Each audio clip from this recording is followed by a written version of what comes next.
Everything's on, right? Yep.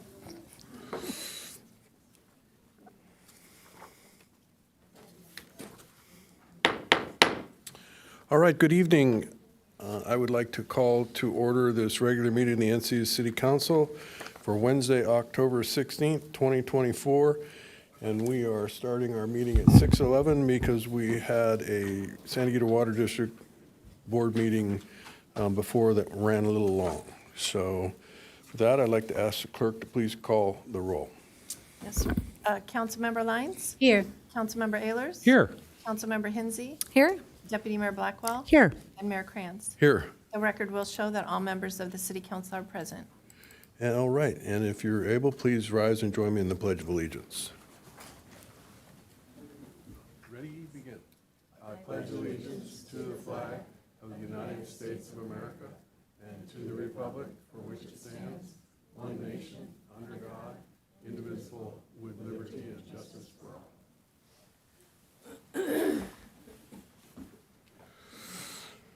Okay, very good. And we are going to have a couple of special presentations and a proclamation this evening. And first up is item 4A, celebrate Dia de los Muertos, a community gathering. And it's presented by the Ballet Folclorio de San Diego and Encinitas Friends of the Arts. And we're going to have a presentation from Gabby Bias and her team.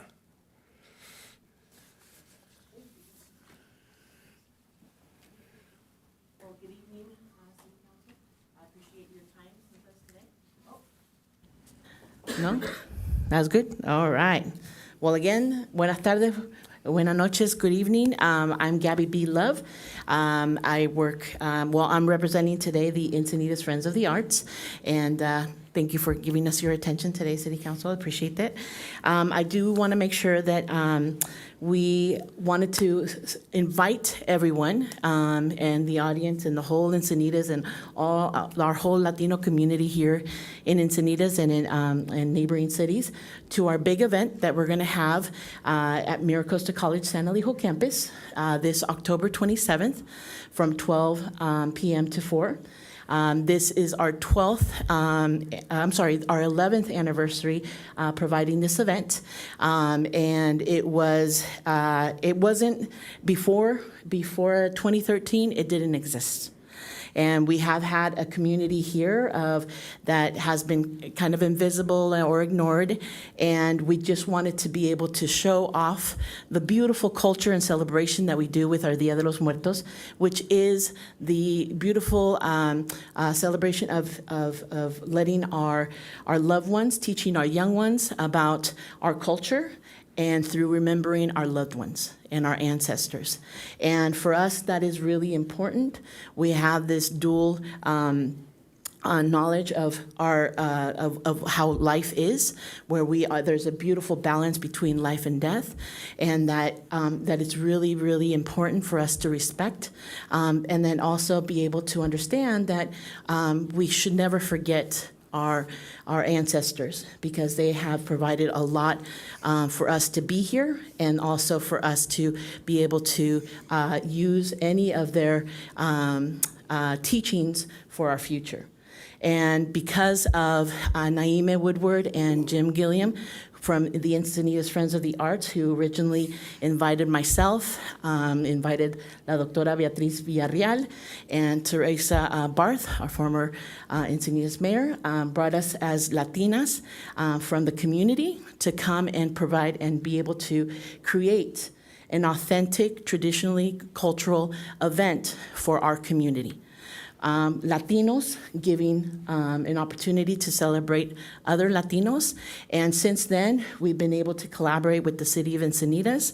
And now we want to invite everyone to this beautiful event where we will have music, mariachi, ballet folklorico. We will have workshops that is completely free to the community. And that's one of the things that I think distinguishes us from a lot of other events in other cities, is that this is provided free to the community, and also an opportunity for a lot of our young students to come, who are also of Latino descent, to be able to volunteer and start their leadership in this event. And I think it's always a full circle. And because of this program, the Encinitas Dia de los Muertos, we have been able to now for the last 11 years, we paired it up with Nadia Arambula, who is our instructor for our ballet folklorico. We brought her all the way out from the Bay Area, from the South Bay area. We heard of her teachings of being able to teach the traditional dances of our culture, and so I want to pass the microphone over to her so that she can explain what the ballet folklorico is and how we have grown this program, and also being able to pass it on to the next generation, and hopefully soon be able to then branch out to creating a mariachi group that will be here of Encinitas. So a ballet folklorico from Encinitas and a mariachi group from Encinitas. So I proudly bring over Nadia. Hi, everyone. Very quick. Thank you so much for having us. Thank you so much for the privilege of having me here in this beautiful city. Thank you, Gaby. Thank you, Encinitas Rental Yards. Again, my name is Nadia Arambula. I've been doing ballet folklorico since I was 5 years old, basically my whole life.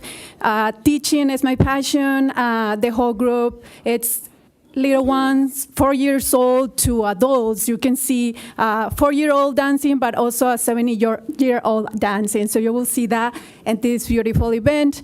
And we don't just teach the Mexican traditional dance, but we also want to transcend this culture and this art. So I have my beautiful student, Miss Jimena. She started when she was 10 years old, and she's from here, from Encinitas. And now she's leading the little ones at the Encinitas Community Center. With that, I pass the mic with her, and she can tell you a little, quick, what this work has been impacting in her life. Thank you. Hello. Hi, City Council. Good evening. My name is Jimena Rodriguez, born and raised in Encinitas. So as she said, I've been dancing since I was 10, so far I am 20, so 11 years. I've been teaching at the Encinitas Community Center for about 4 years now. It's been a pleasure working with these young students to not only share the knowledge of their Mexican culture, not only with their families, what they share with them, but also in class, and also taking them to these performances to not only teach them what performing of the arts is, but sharing their culture. What does this dance mean? What does this dress mean? Making them feel pride in themselves and proud of their culture, which is why this event is so important. I've been performing at this event every single year, so it's been a pleasure to really share and invite not only my family, but also the community itself. And again, it's been a really good pleasure working with the young girls to share this culture and the importance of not only from their families, where they came from, their ancestors, but also just in class and working with them and learning that leadership is very important, and representing them at a young age and sharing them this at a very young age is important to really acknowledge, like, oh, this is my culture, this is what I am, and I'm not by myself in this community, especially since Encinitas has grown over the years. Especially, I feel like now it's really being represented, and this event is a true representation of our Mexican culture with Dia de los Muertos. Yes. And so to that, I just want to be able to show the generational change that's happening because of this celebration that's been brought to Encinitas. I will tell you that not being able to see my representation of my culture before, but now being able to pass it on to our students, and then seeing Jimena being able to take on that lead. To me, I'm very excited as a 50-year-old woman, Latina, to be able to, they're inspiring us, right? right? And that's why we're continuing. So we invite everyone to join us at our 11th annual celebration of Dia de los Muertos. Please bring pictures of your loved ones so the Aztec dancers can bless your loved ones as well. We will have an ofrenda, a community ofrenda, so then that way we all celebrate together, all our loved ones. And again, for a very authentic, culturally traditional event from Latinos, for our Latino communities and all our neighbors, so that we can make sure to be able to always remember our ancestors. So thank you very much. Thank you. Do you know if the singing sheriff will be there? The singing sheriff, not this year. Not this year, okay. Not this year, but there will be another sheriff, but not the one that was the Güero sheriff that was there last year. Okay. But we will have a lot of great food and a lot of community organizations coming together to help our Latino community as well, and vendors with, a lot of authentic cultural items to sell, so that we just continue to grow. And but honestly, really, the fact that we are able to have it here in Encinitas to represent Encinitas, Solana Beach has theirs, Oceanside has theirs, but you know what? This little city is pushing along and making sure that our Latino community is represented here. So. Yes. And some beautiful cars will be there as well. Oh, the carritos, the old school viejito carritos will be there, and they decorate their vehicles with their own ofrendas, and it's just that's part of our Chicanx tradition, and so this is something that we want to make sure that our community around us, especially with everything that's going on, a lot of people aren't understanding of some of our traditions, and we just want to show this is how we celebrate our loved ones, Wonderful. Thank you for sharing your culture with us, and I look forward to the event. Appreciate it. Thank you very much. Thank you. Yep. Thank you, everyone. And the mayor, we do have two public speakers on this item. Okay. Dionne Seek, followed by Kathleen Linderman.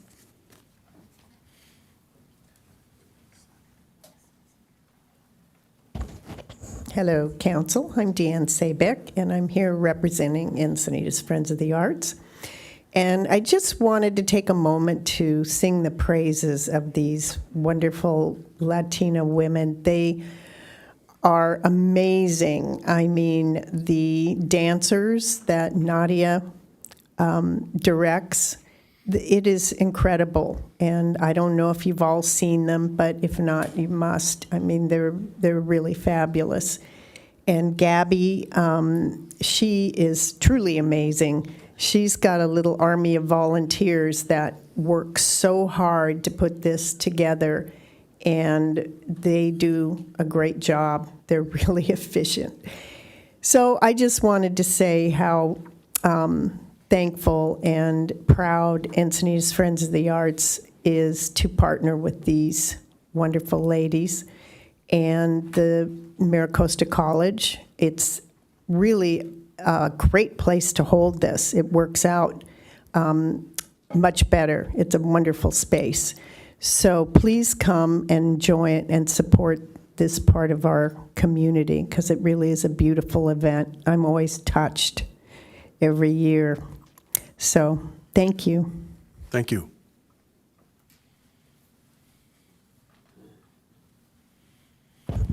Kathleen Lees, I live in Leucadia, and I am 100% a gringo, so I got involved with this because I was supporting Encinitas Friends of the Arts. And going to the event, I started to learn actually more about what it actually means.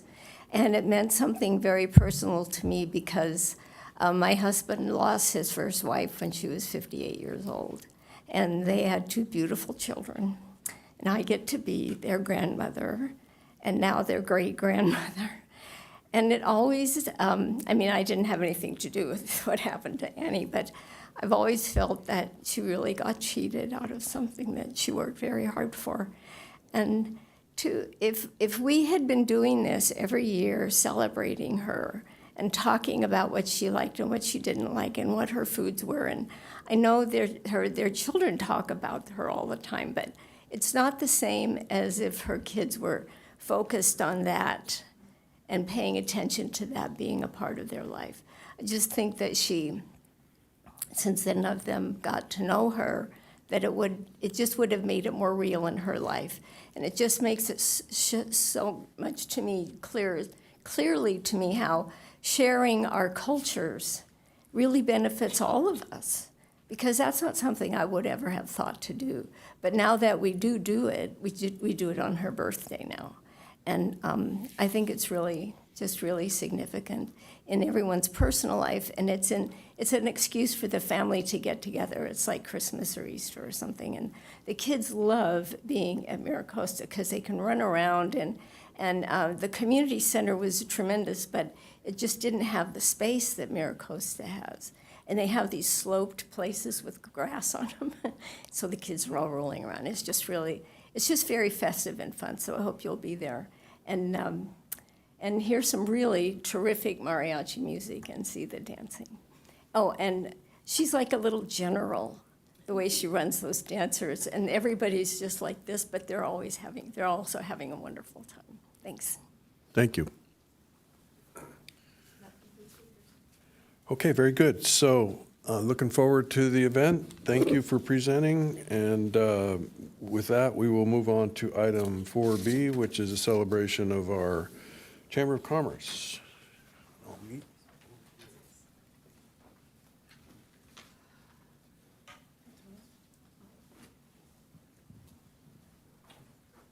Thank you. We are about to celebrate the 60th anniversary of the Encinitas Chamber of Commerce. And so we have prepared a proclamation in honor of that event.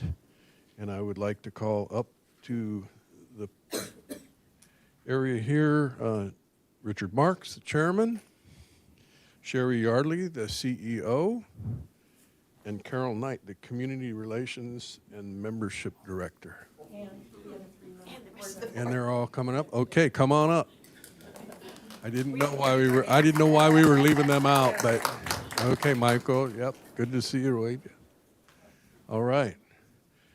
So the City of Encinitas has long had a relationship with not just our Chamber of Commerce, but with our Main Street associations. But the Chamber of Commerce is the oldest business organization we have in our community. It has, been at times more successful than at other times, but I can't recall any time when it was more successful than it is right now. So I really appreciate the work that you all are doing. You are representing our business community very well, and so I am very pleased to be able to issue this proclamation. And it's a proclamation in honor of the 60th anniversary of the Encinitas Chamber of Commerce. Whereas the Encinitas Chamber of Commerce, established in 1964, has served the community for 60 years, dedicating itself to the advancement, support, and advocacy of local businesses within the city of Encinitas.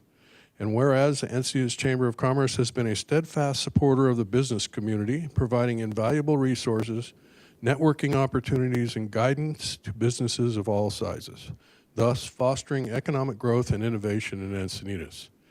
And whereas the Chamber has taken a leadership role in organizing multiple events throughout each year, promoting community engagement, local pride, and a vibrant business environment, all while showcasing the unique character of Encinitas.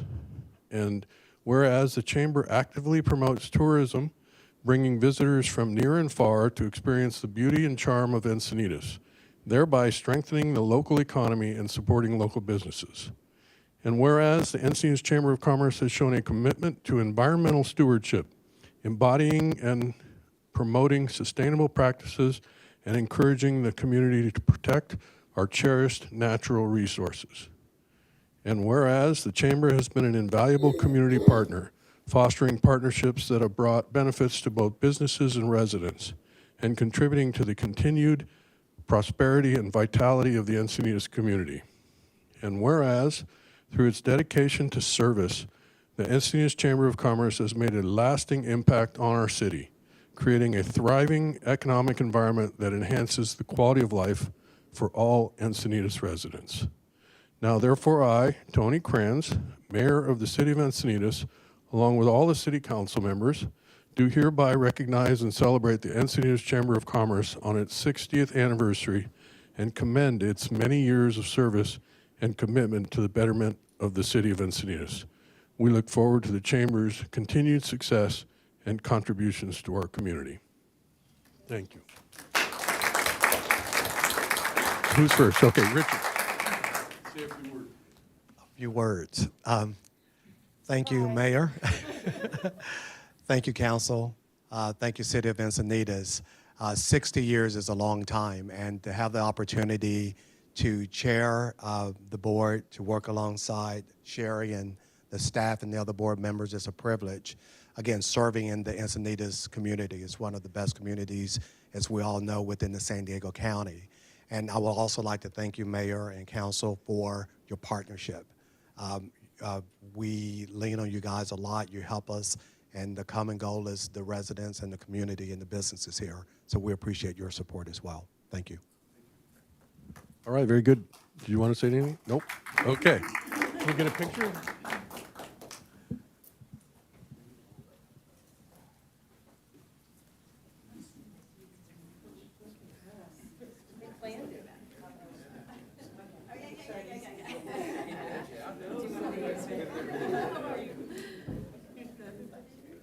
Alrighty, ready everyone? 1, 2, 3.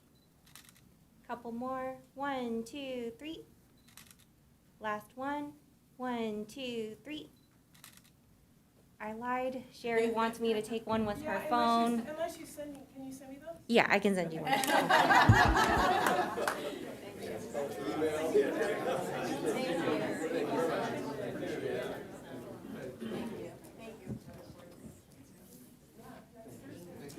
You're all invited to the celebration.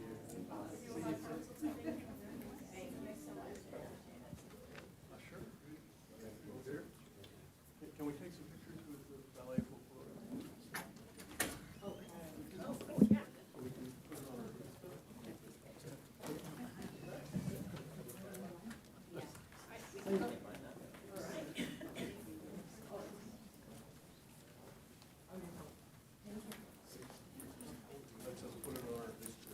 Yeah, that would be great. Let's do that.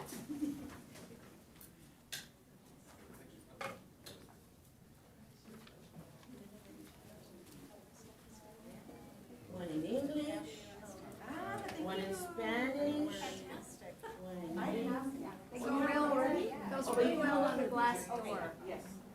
Put it on the glass door. Yes. Yes, yes, a ver. Okay, perfecto. Everybody in. Are you smiling? Okay, you should get closer.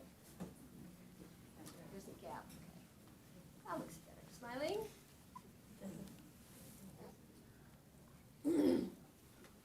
3. Thank you, Thank Kathleen. you. Okay. Ready? 1, 2, 3.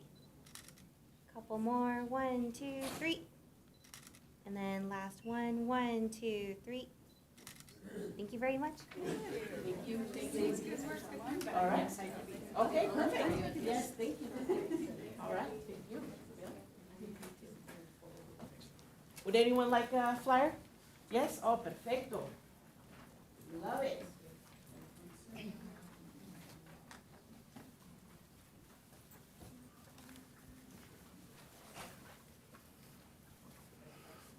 Okay, thank you. Moving on to item 5, oral communications. That's right, we do have several, and just a reminder, oral communications is the time to speak on items that are not listed on the agenda. The first 3 speakers, Ed Weber, Christine Schindler, and then Mark Wilcox.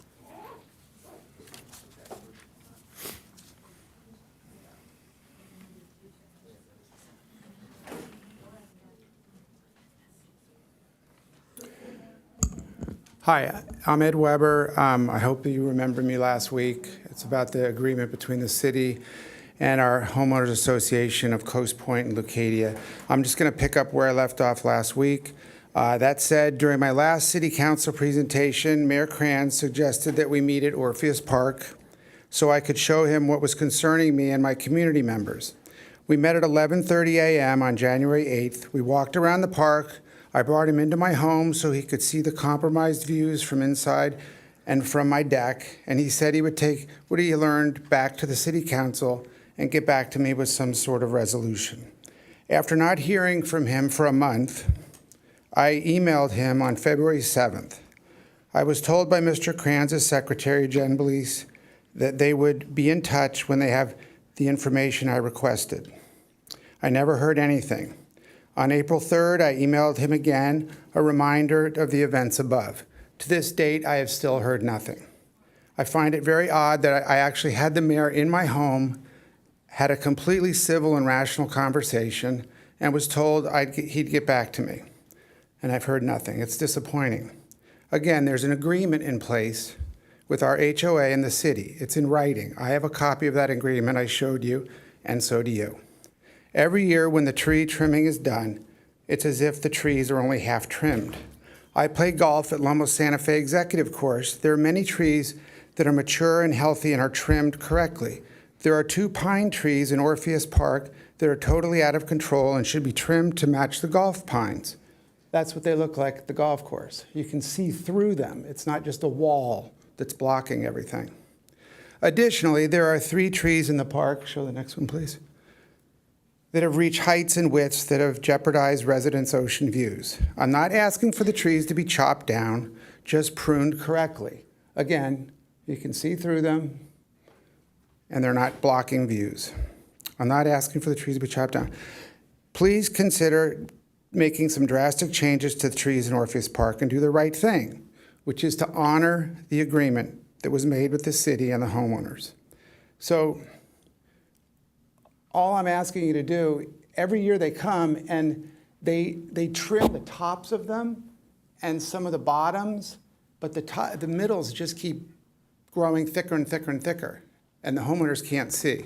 And it's blocking our ocean views and it's jeopardizing our real estate values. So I'd like to be sure to hear from you at some point about this. And they come every year and trim, so maybe this year keep this conversation in mind and maybe have them do something a little more efficient for the homeowners and the city. Thank you. Thank you.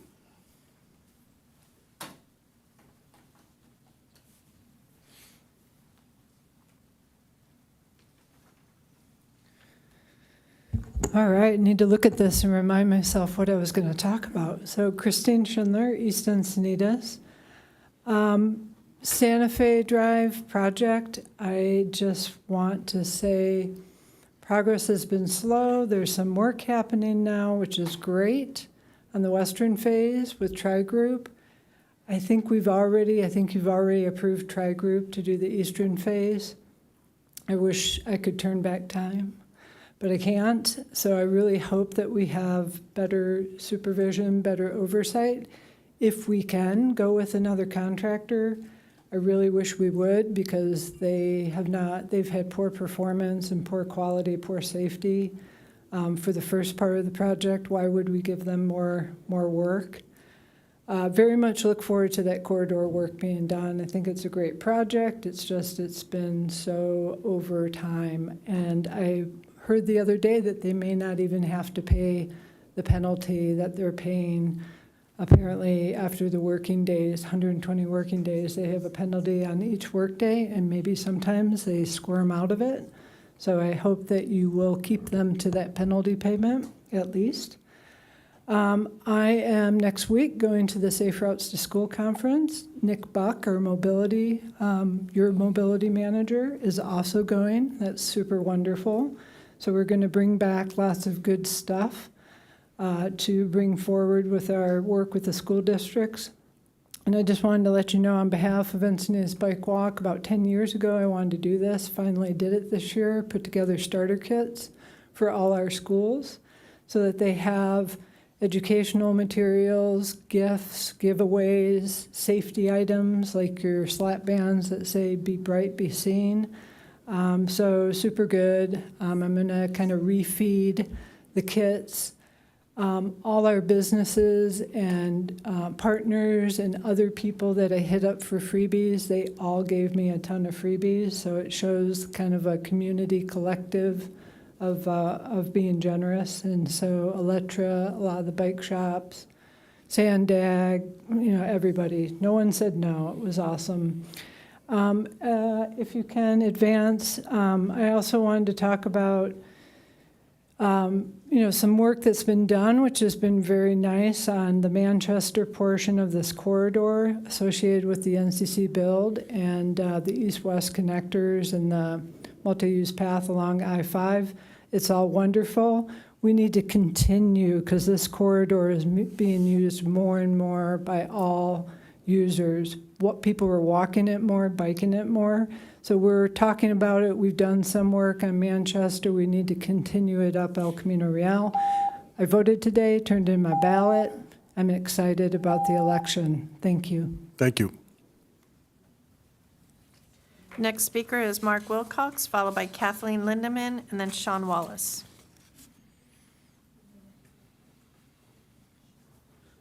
Good evening, City Council and Mayor Krantz. I am Mark Wilcox, a father, grandfather, great-grandfather, and community volunteer. I'm passionate about protecting children from drug abuse that short-circuits their journey to adulthood faster than any other problem.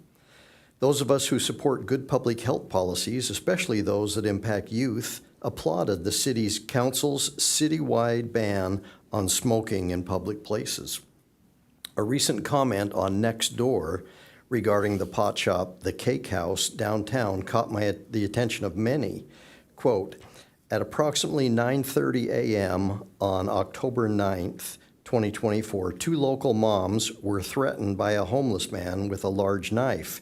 He had just exited out of the weed shop on 101 near E Street. Thankfully, someone called the sheriff and they arrived quickly, end quote. And these local reports of violence aren't the only problems associated with marijuana use. The San Diego County Grand Jury report recently indicated that cannabis-related emergency room visits among senior adults have also increased by staggering amounts. According to the UCSD School of Medicine, emergency room visits for those 65 and older increased by 1,804%. On the other end of the spectrum, there's been a 13.3-fold increase in marijuana-related hospitalizations in children under 6, with half of those patients requiring long-term overnight stays and 15% requiring ICU care. And our young adults are particularly vulnerable to the harmful effects of cannabis. Regular cannabis use in youth is linked to lower high school graduation rates, decreased school performance, and increased risk of developing cannabis use disorder, which peaks in late adolescence. It would be excellent if the sheriff could give us all some insight into the activities around the Encinitas pot shops that they are witnessing. Encinitas public health and safety for our young people and our neighborhoods have suffered by having pot shops in town. Thank you. Thank you.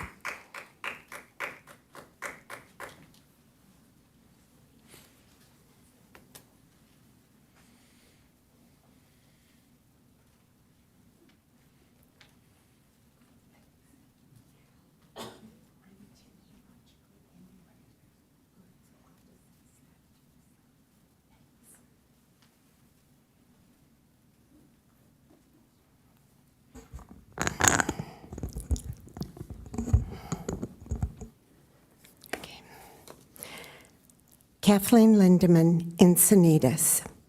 I'm speaking tonight about 2 district candidates and their survey responses to Encinitas bike walk on the city's proposed 1% sales tax. Both stated that should the tax fail to pass in November, budget cuts to public safety will be necessary. This was not well received by the public. Destiny claims she never made that response and that it had been copied onto her page in error from Allison Blackwell's survey. Allison Blackwell also denies making the statement. If they didn't, who did? That's the background for why I'm here now. Slide 2. I'm here to talk about a behavior that makes me sad for our city.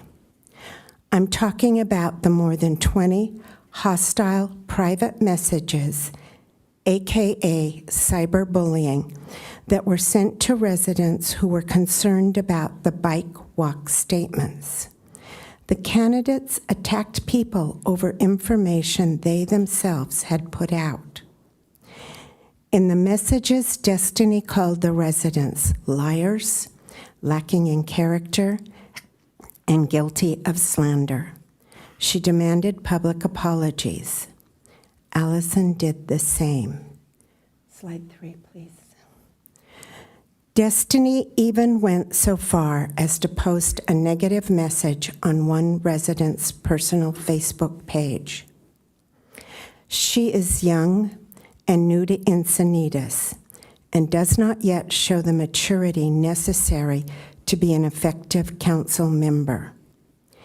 In a few years, after she has learned the city's issues, its history, and its people, she could possibly be an asset.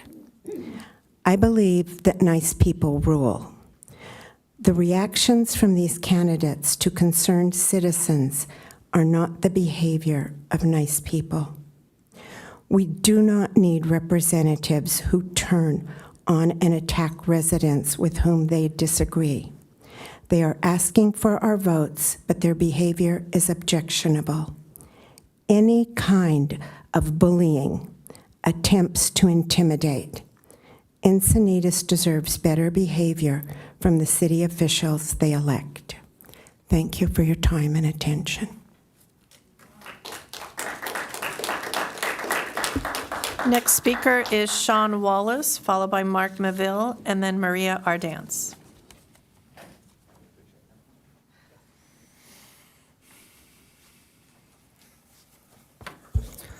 Good evening, Mr. Mayor, Council, City staff. Shan Wallace. I live up here in Melbourne for the last 20 years. I'm sorry to take your time this evening, but I did want to make sure that everyone was aware that we recently had yet another cyclist go down after hitting the wheel stops on the 101 in Cardiff. Picture up here. You see the bollard, the wheel stop there I've circled, and the concussed cyclist behind. This crash was on the same side where my neighbor from just up here, his bike hit one of the wheel stops a few months ago. Unfortunately, he died. This time the victim should recover, but his injuries are not trivial. Broken clavicle, 5 broken ribs, concussion, and a brain bleed, and he woke up in hospital. If it were potholes that were causing these cyclists to crash, you would fix them immediately. Well, I can assure you that the wheel stops, the bollards, are every bit as dangerous as potholes. In fact, I could perhaps bunny hop a pothole. I can't bunny hop a wheel stop or a bollard. If I hit them, I'm going to crash, and that's what's happening.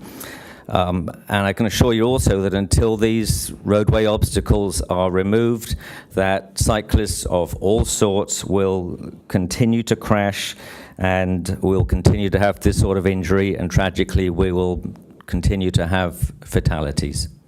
Thank you. Thank you.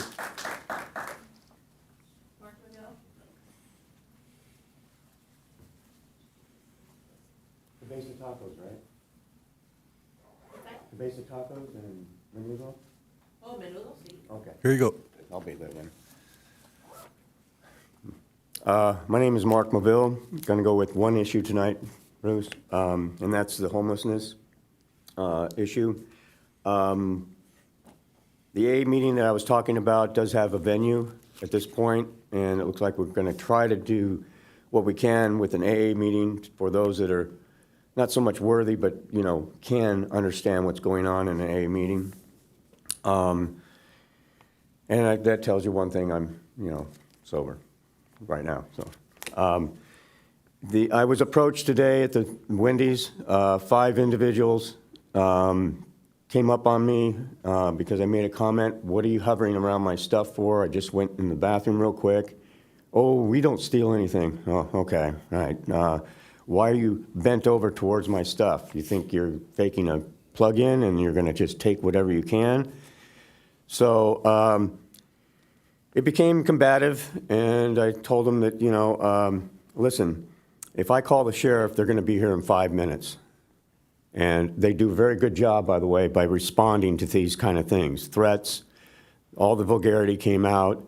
And it's like, you know what, you're not rattling me. I mean, and one guy says, let's go outside. I said, I don't do that petty crap, You want to hit me, you're going to be gone for a long time. So get your shit and go. And the staff there said, thank you very much, because they destroyed the bathroom.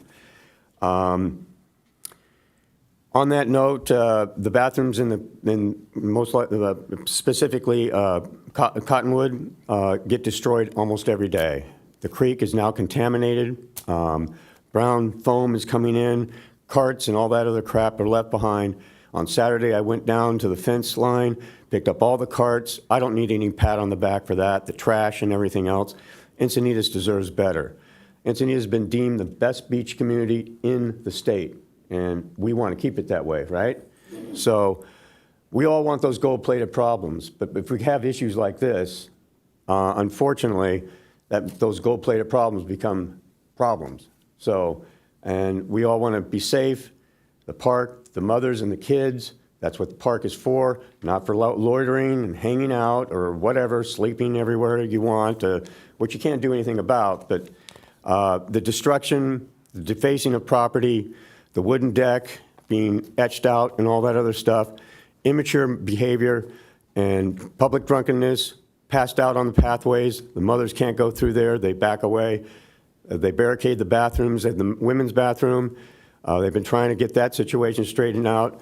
And then the vulgarity comes out when somebody says, so do you live in the bathroom? I was standing there witnessing this. I don't hang out there a lot, but in between. And she just came back at her, and it's like, you know what? These people pay a mortgage here to be here. Thank you. So it's just unbalanced at this point, and it has to be addressed. Thank and you. the sheriff are doing a great job on sweeping it. Thank you. Maria Ardance?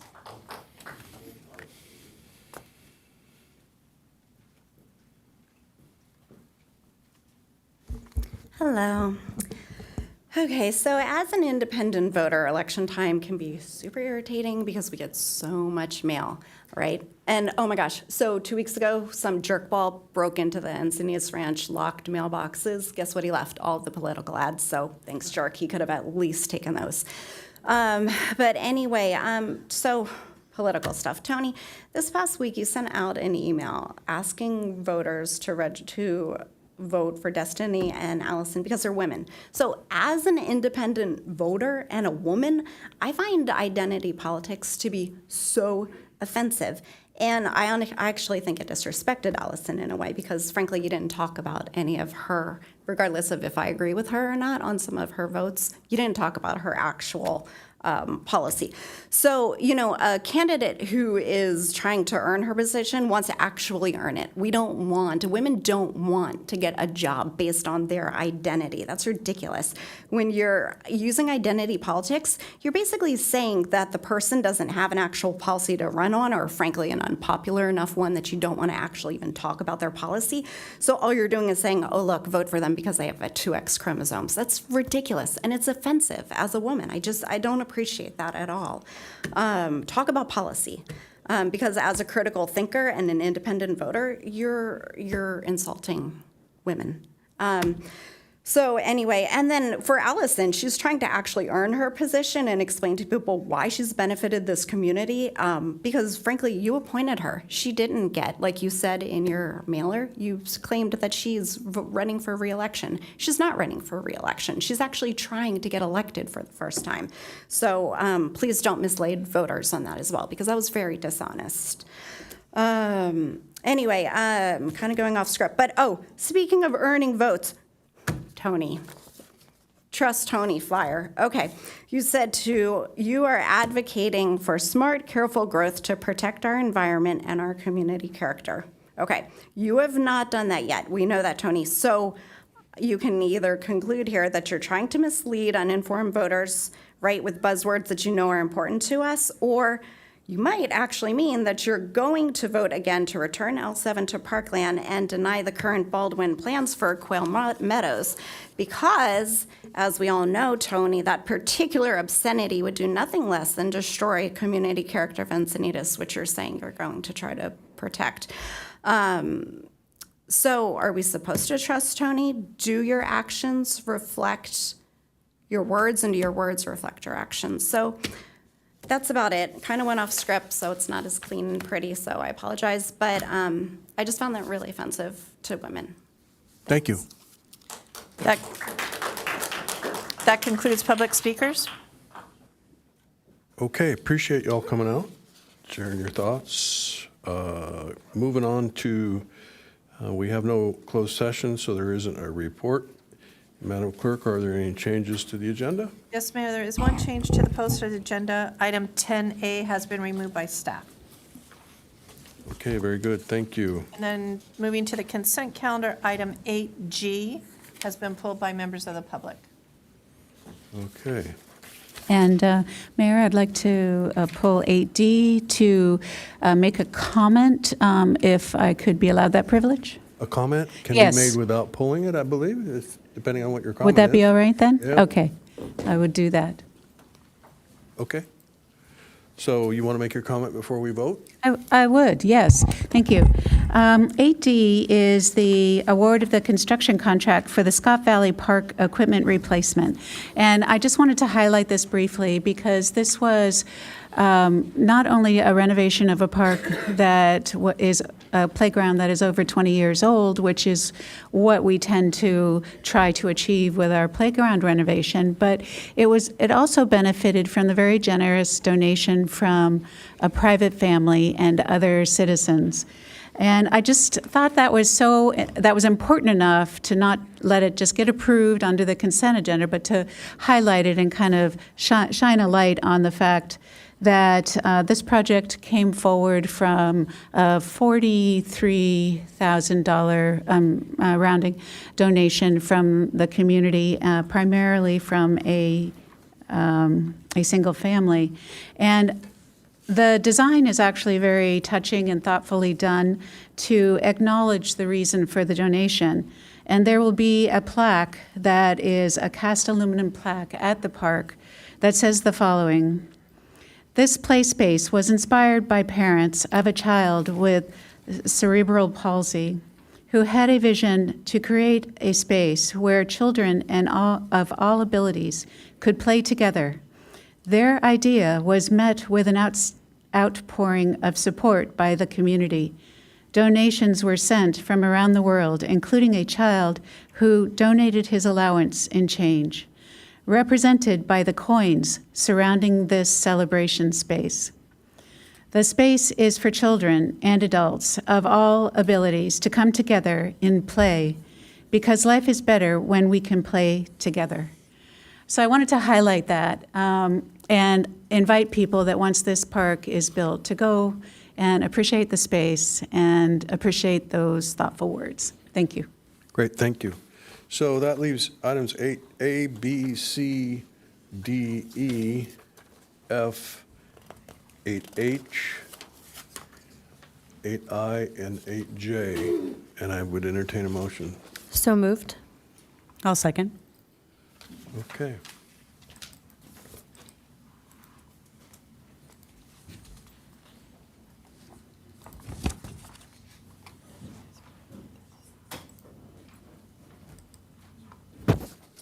That motion does carry unanimously. That takes us to item 8G. And there are two speakers, Scott Campbell, followed by Christine Schindler.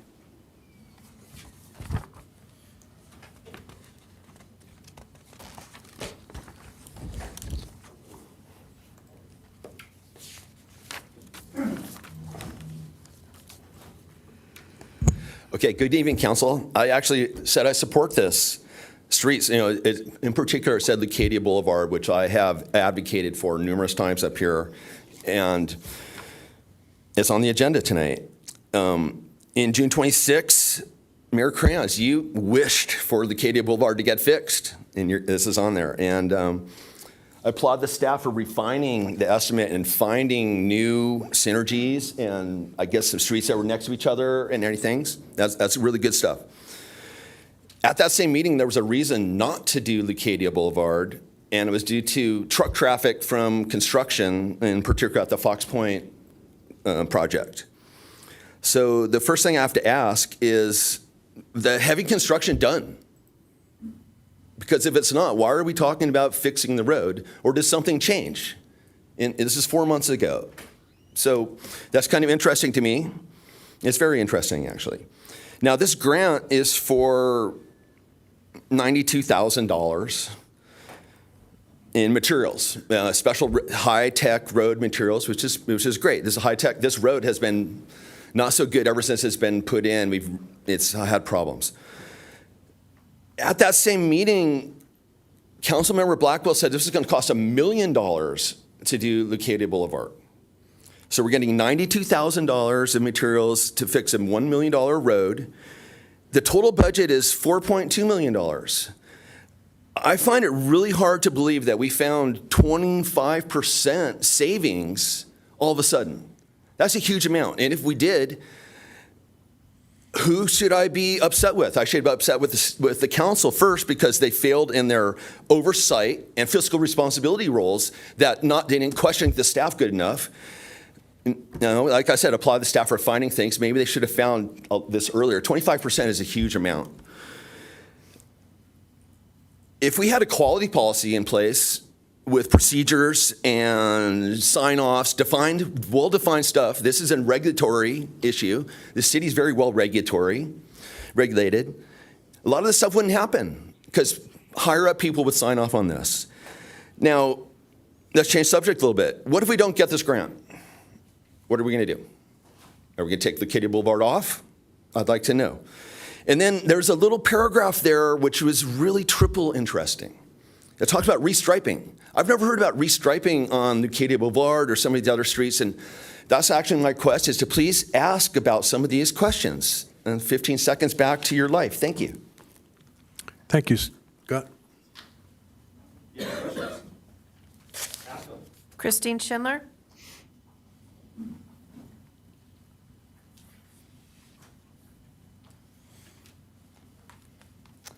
All right, Christine Schindler, East Encinitas. So I just wanted to say I love when there's pavement rehabilitation projects because our pavement is degraded and we're getting heavier vehicles like cyber trucks that are making them degrade even quicker. So I'm always happy when these come up every year and I appreciate it.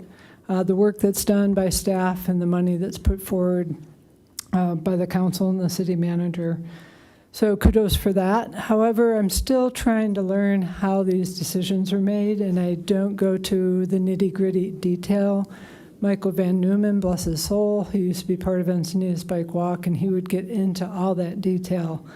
But he decided he wants to just be peaceful and ride his bike. So, but I have reached out recently because there's some roadways that are in really poor condition, like Town Center that feeds into Trader Joe's, Swami's, Cafe East, and it's in terrible condition. And I don't think it's on this list. Correct me if I'm wrong, better. And then there's other roadways that are in super great condition, like Rodney Avenue, that I know is going to get further attention. So I look forward to the Encinitas Academy. I'm going to go be part of that. I want to learn more about process and how this all works or doesn't work so I can be a better advocate.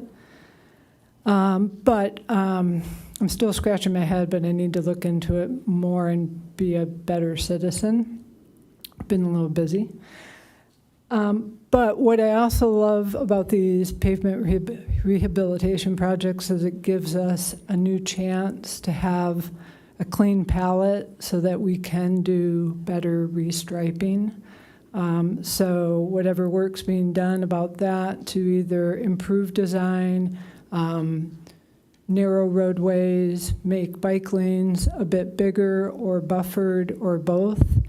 I appreciate that. So Batter, others that are involved in this rehabilitation project, thank you, and thank you. I think that's it, except there were things that I didn't say during oral communications. I can't say them here, but that always happens. 3 minutes goes really fast. Thank you. So could you answer the questions that were asked, specifically the entrance to Trader Joe's? That road is in pretty tough shape, so talk a little bit about how you decide which streets get paved and which ones don't. Correct. The preliminary street list is generated from Street Saver, so it takes into account the project budget as well as the PCI of certain roads throughout the pavement network. That list PCI, Pavement Condition Pavement Index. Condition Index. Essentially, it's a rubric that defines the condition of each street within the city. That preliminary street list is brought to council for initial consideration, and then further investigation is completed on those streets to determine what rehabilitation is necessary, if streets need to be included, or if they've had recent rehabilitation through private development or utility work. And then that final list is brought to council for final approval.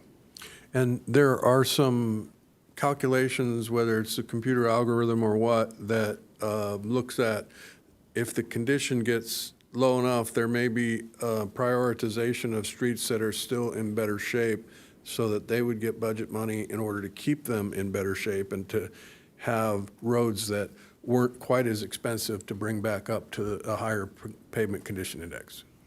Correct. There is the opportunity to pave roads in fairly good condition to extend the pavement life.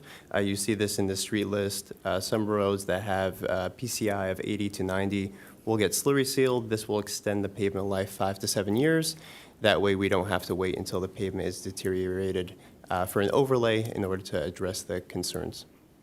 And the other question related to the grant for the rubberized treatment. If we aren't awarded those grants, what then happens? If the grant is not awarded, we will resort back to the typical standard asphalt mix instead of the rubberized asphalt concrete that is required for the grant. Okay, thank you. Councilmember Lyons. Yeah, I have a couple questions. Thank you, Batter. So first, I just want to point out that what we take care of are only the public streets. So I'm going to put you on the spot. I didn't ask for this in advance, but do you have a sense for how many of our streets are public versus private? Because private are maintained by the private. It's a very minimal percent. I don't have that ready, but it's a very small percentage are private roads. The road that Christine was talking about by Trader Joe's, that is a public street? I'd have to look into that. Okay, yeah, I wasn't really clear, but it might. Anyway, that's a detail that we can get to. I love rubberized asphalt because I understand, and correct me if I'm wrong, but it can be a quieter surface. As far as the tire on the asphalt, it doesn't create as much noise? Correct. There are noise reduction benefits to it, yeah. Are there any other benefits? It's increased durability from fatigue and cracking, as well as benefits for high and low temperatures, as well as noise reduction, as well as the environmental benefits of diverting those waste tires to good use. That's great. Thank you for looking into this grant and for putting it before us. The only other thing I wanted to say is sometimes there are other reasons why we prioritize public streets for overlay or fixing. And I want to call out Birmingham, which is on the list in this regard, in that it's got a 28 PCI, which is much poorer than we would usually allow a street to go before we go in and correct the deficiencies. But because we have a capital improvement project for that same stretch from San Alejo to I-5, we were, and we still are, trying to get the money for the capital improvement project for that complete street to help to improve the street more holistically, which would benefit the community over time. Since we have not yet been successful at finding the money for that, and due to the PCI condition, it doesn't get better without us intervening, we have put it back on the list to be upgraded to a level that helps to protect the public health and safety and welfare. So I just wanted to point that out, that sometimes there's other reasons too, and that's Birmingham's story. Thank you. Thank you. Deputy Mayor Blackwell. Yes, hi, thank you. Let's go back to Leucadia Boulevard and some of the questions raised. Maybe you can take us through some of the changes that are here, because part of that relates to the grant we're seeking, but also the timing of when, if this were all to go forward as planned in this document, what is the timing? How does that line up with Fox Point Farms construction? So this project would be aimed to go into construction in late spring, early summer of next year, so about 7 to 8 months. By that time, there should be a significant drop in heavy equipment to and from Fox Point Farms, as well as the project at Fox Point Farms has completed all their public improvements, so there shouldn't be issues with any utility trenching on the public right-of-way.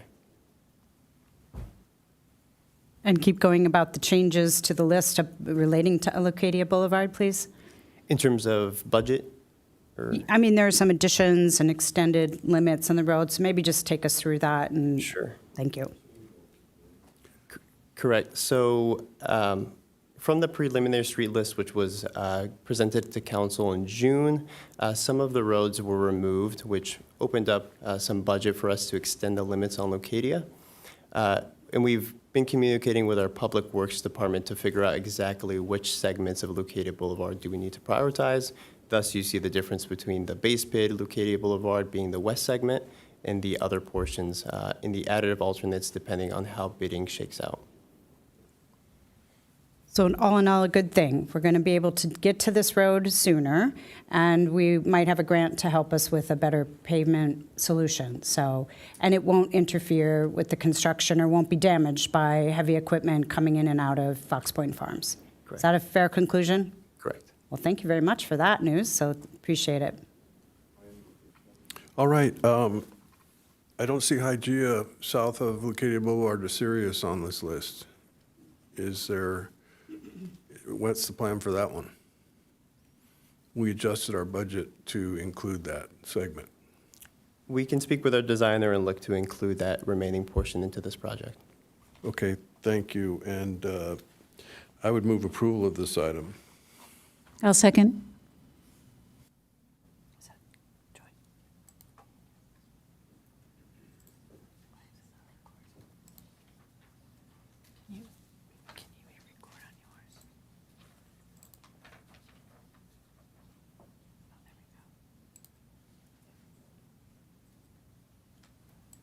Motion carries unanimously. That takes us to item 10B. All right, on to item 10B, which is a conversation to discuss the replacement of select benches on South Coast Highway 101. And Senior Management Analyst Elmore is going to present this item.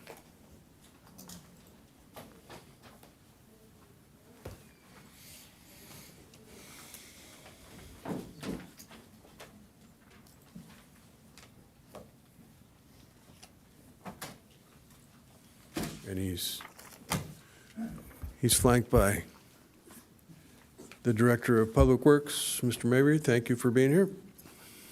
Good evening. Thanks for having us.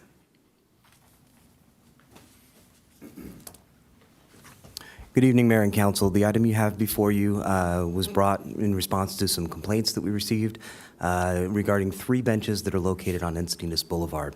In the agenda report for this... Highway 101? Yes. I'm sorry. Forgive me. I should look at my notes when I talk. Yes, on Highway 101, pardon me. The site plan that you see in the agenda report shows 5 locations of benches. If you turn to the first page in there and flip it so that way it reads right side up, the top right location there, the half circle you see in the dark black, and then also on the next page, the 2 half circles that you see. Forgive me, I don't have the presentation available, but it's in the agenda report. Those are the 3 locations we're talking about.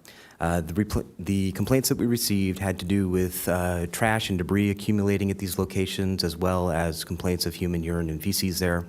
In recent months, we have stepped up our power washing these locations, but that has not seemed to mitigate the problem. So we're presenting this item to you at the request of people who have complained about this situation, and want to walk you through the details. So the specific locations are 552 South Coast Highway 101, 553, and 628. If you flip to attachment 2, you'll see some photos of those locations, and you can see in a couple of them some of the accumulated trash and debris. That's the sort of thing that we're talking about here. Our recommendation is that if we remove these benches, they should be replaced with hardscape, so cement, and landscaping consistent with the landscaping in the area, as well as bike racks, so that way we can facilitate active mobility, micro-mobility in the area consistent with city plans and policies. These would be U-shaped bike racks that you see in attachment 3 with cross members, so that way they're stable and functional, spaced at approximately 48 inches. We think that there would be about 4 in each location, but we have to take measurements and figure out the final placement. So that's the broad overview. If you're interested in any details, I'm here for any questions you may have. Happy to answer. Thank you. Yes. Madam Clerk, do we have any public speakers? Yes, we do. We have 3, Christine Schindler, Jim O'Hara, and then Clinton Prager.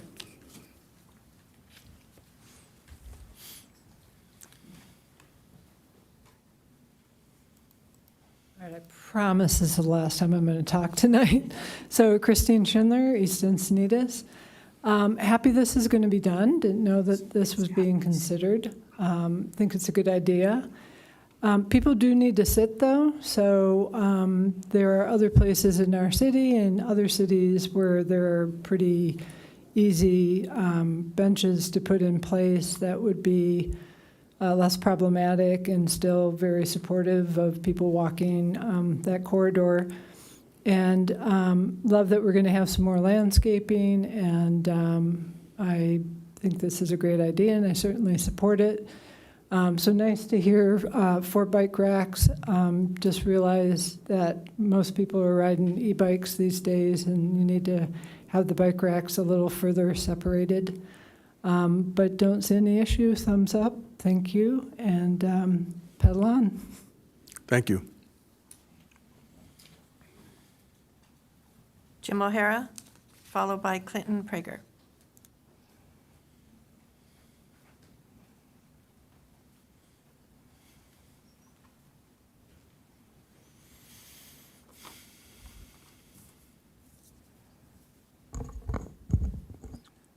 Evening, Council. How are you? I was up here talking about the bike racks, the benches, rather. I've seen the complaints. I've seen the emails. I've read them. The benches are a symptom of the problem, however. They're not the issue. That's really what we need to talk about in the city. What is the issue going on downtown? Not the benches. We're putting in bike racks. We have no proof that bike racks are going to get rid of the homeless. Maybe that's a great place they want to sit out, they want to hang. The people that are problematic, we have no proof that they're not going to want to be there. The issues that are happening down there are due to actions of people, and that's what these emails, if you read them, are telling you. There's a problem downtown. Moving the benches may or may not solve it. My observations downtown, having been downtown, spoken with all the businesses, I actually spoke with the lady who was attacked in front of the cake house. I don't know if any of you have done that. You raise your hand if you have. I spoke with her. She's very frightened. Her friends are very frightened. It was a long conversation. I suggest you speak with her to find out what the problem really is downtown. Watching these observations has taught me that when you take these benches out, you're just going to shuffle them elsewhere, the people who are being problematic. And that's really what this is about. It's not about just cleaning up the ground. It's not about just cleaning up the garbage. People that own these businesses do this every day. Every day. They know they're going to show up, they're going to have to pick stuff up. They know it's important for them to take care of their business and make it look nice. That's not what they're telling you is wrong. They're telling you there's a problem downtown that you need to act on. Simply getting rid of the benches will not do that. It'll disperse them to the alleyway at Angelo's. It'll disperse them across the street. It'll push them to other areas and alleyways within the community and become somebody else's problem. Is that what we're up here to do? No, we're here to solve problems. We're not here to push them off to the next side and say we did something, whether we did or didn't. What are you going to do to address the actual problem? That's my question tonight. How are we protecting businesses and their employees? Does this step accomplish that? I don't believe it does.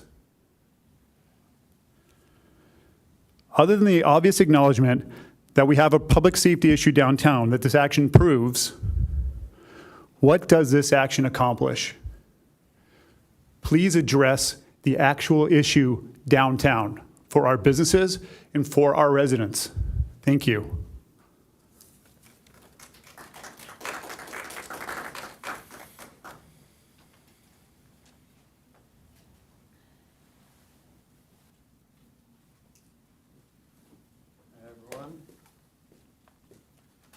So I'm Clinton Prager. I'm one of the owners of Prager Brothers Bakery that's right in front of one of the benches that you guys want to take out or proposing.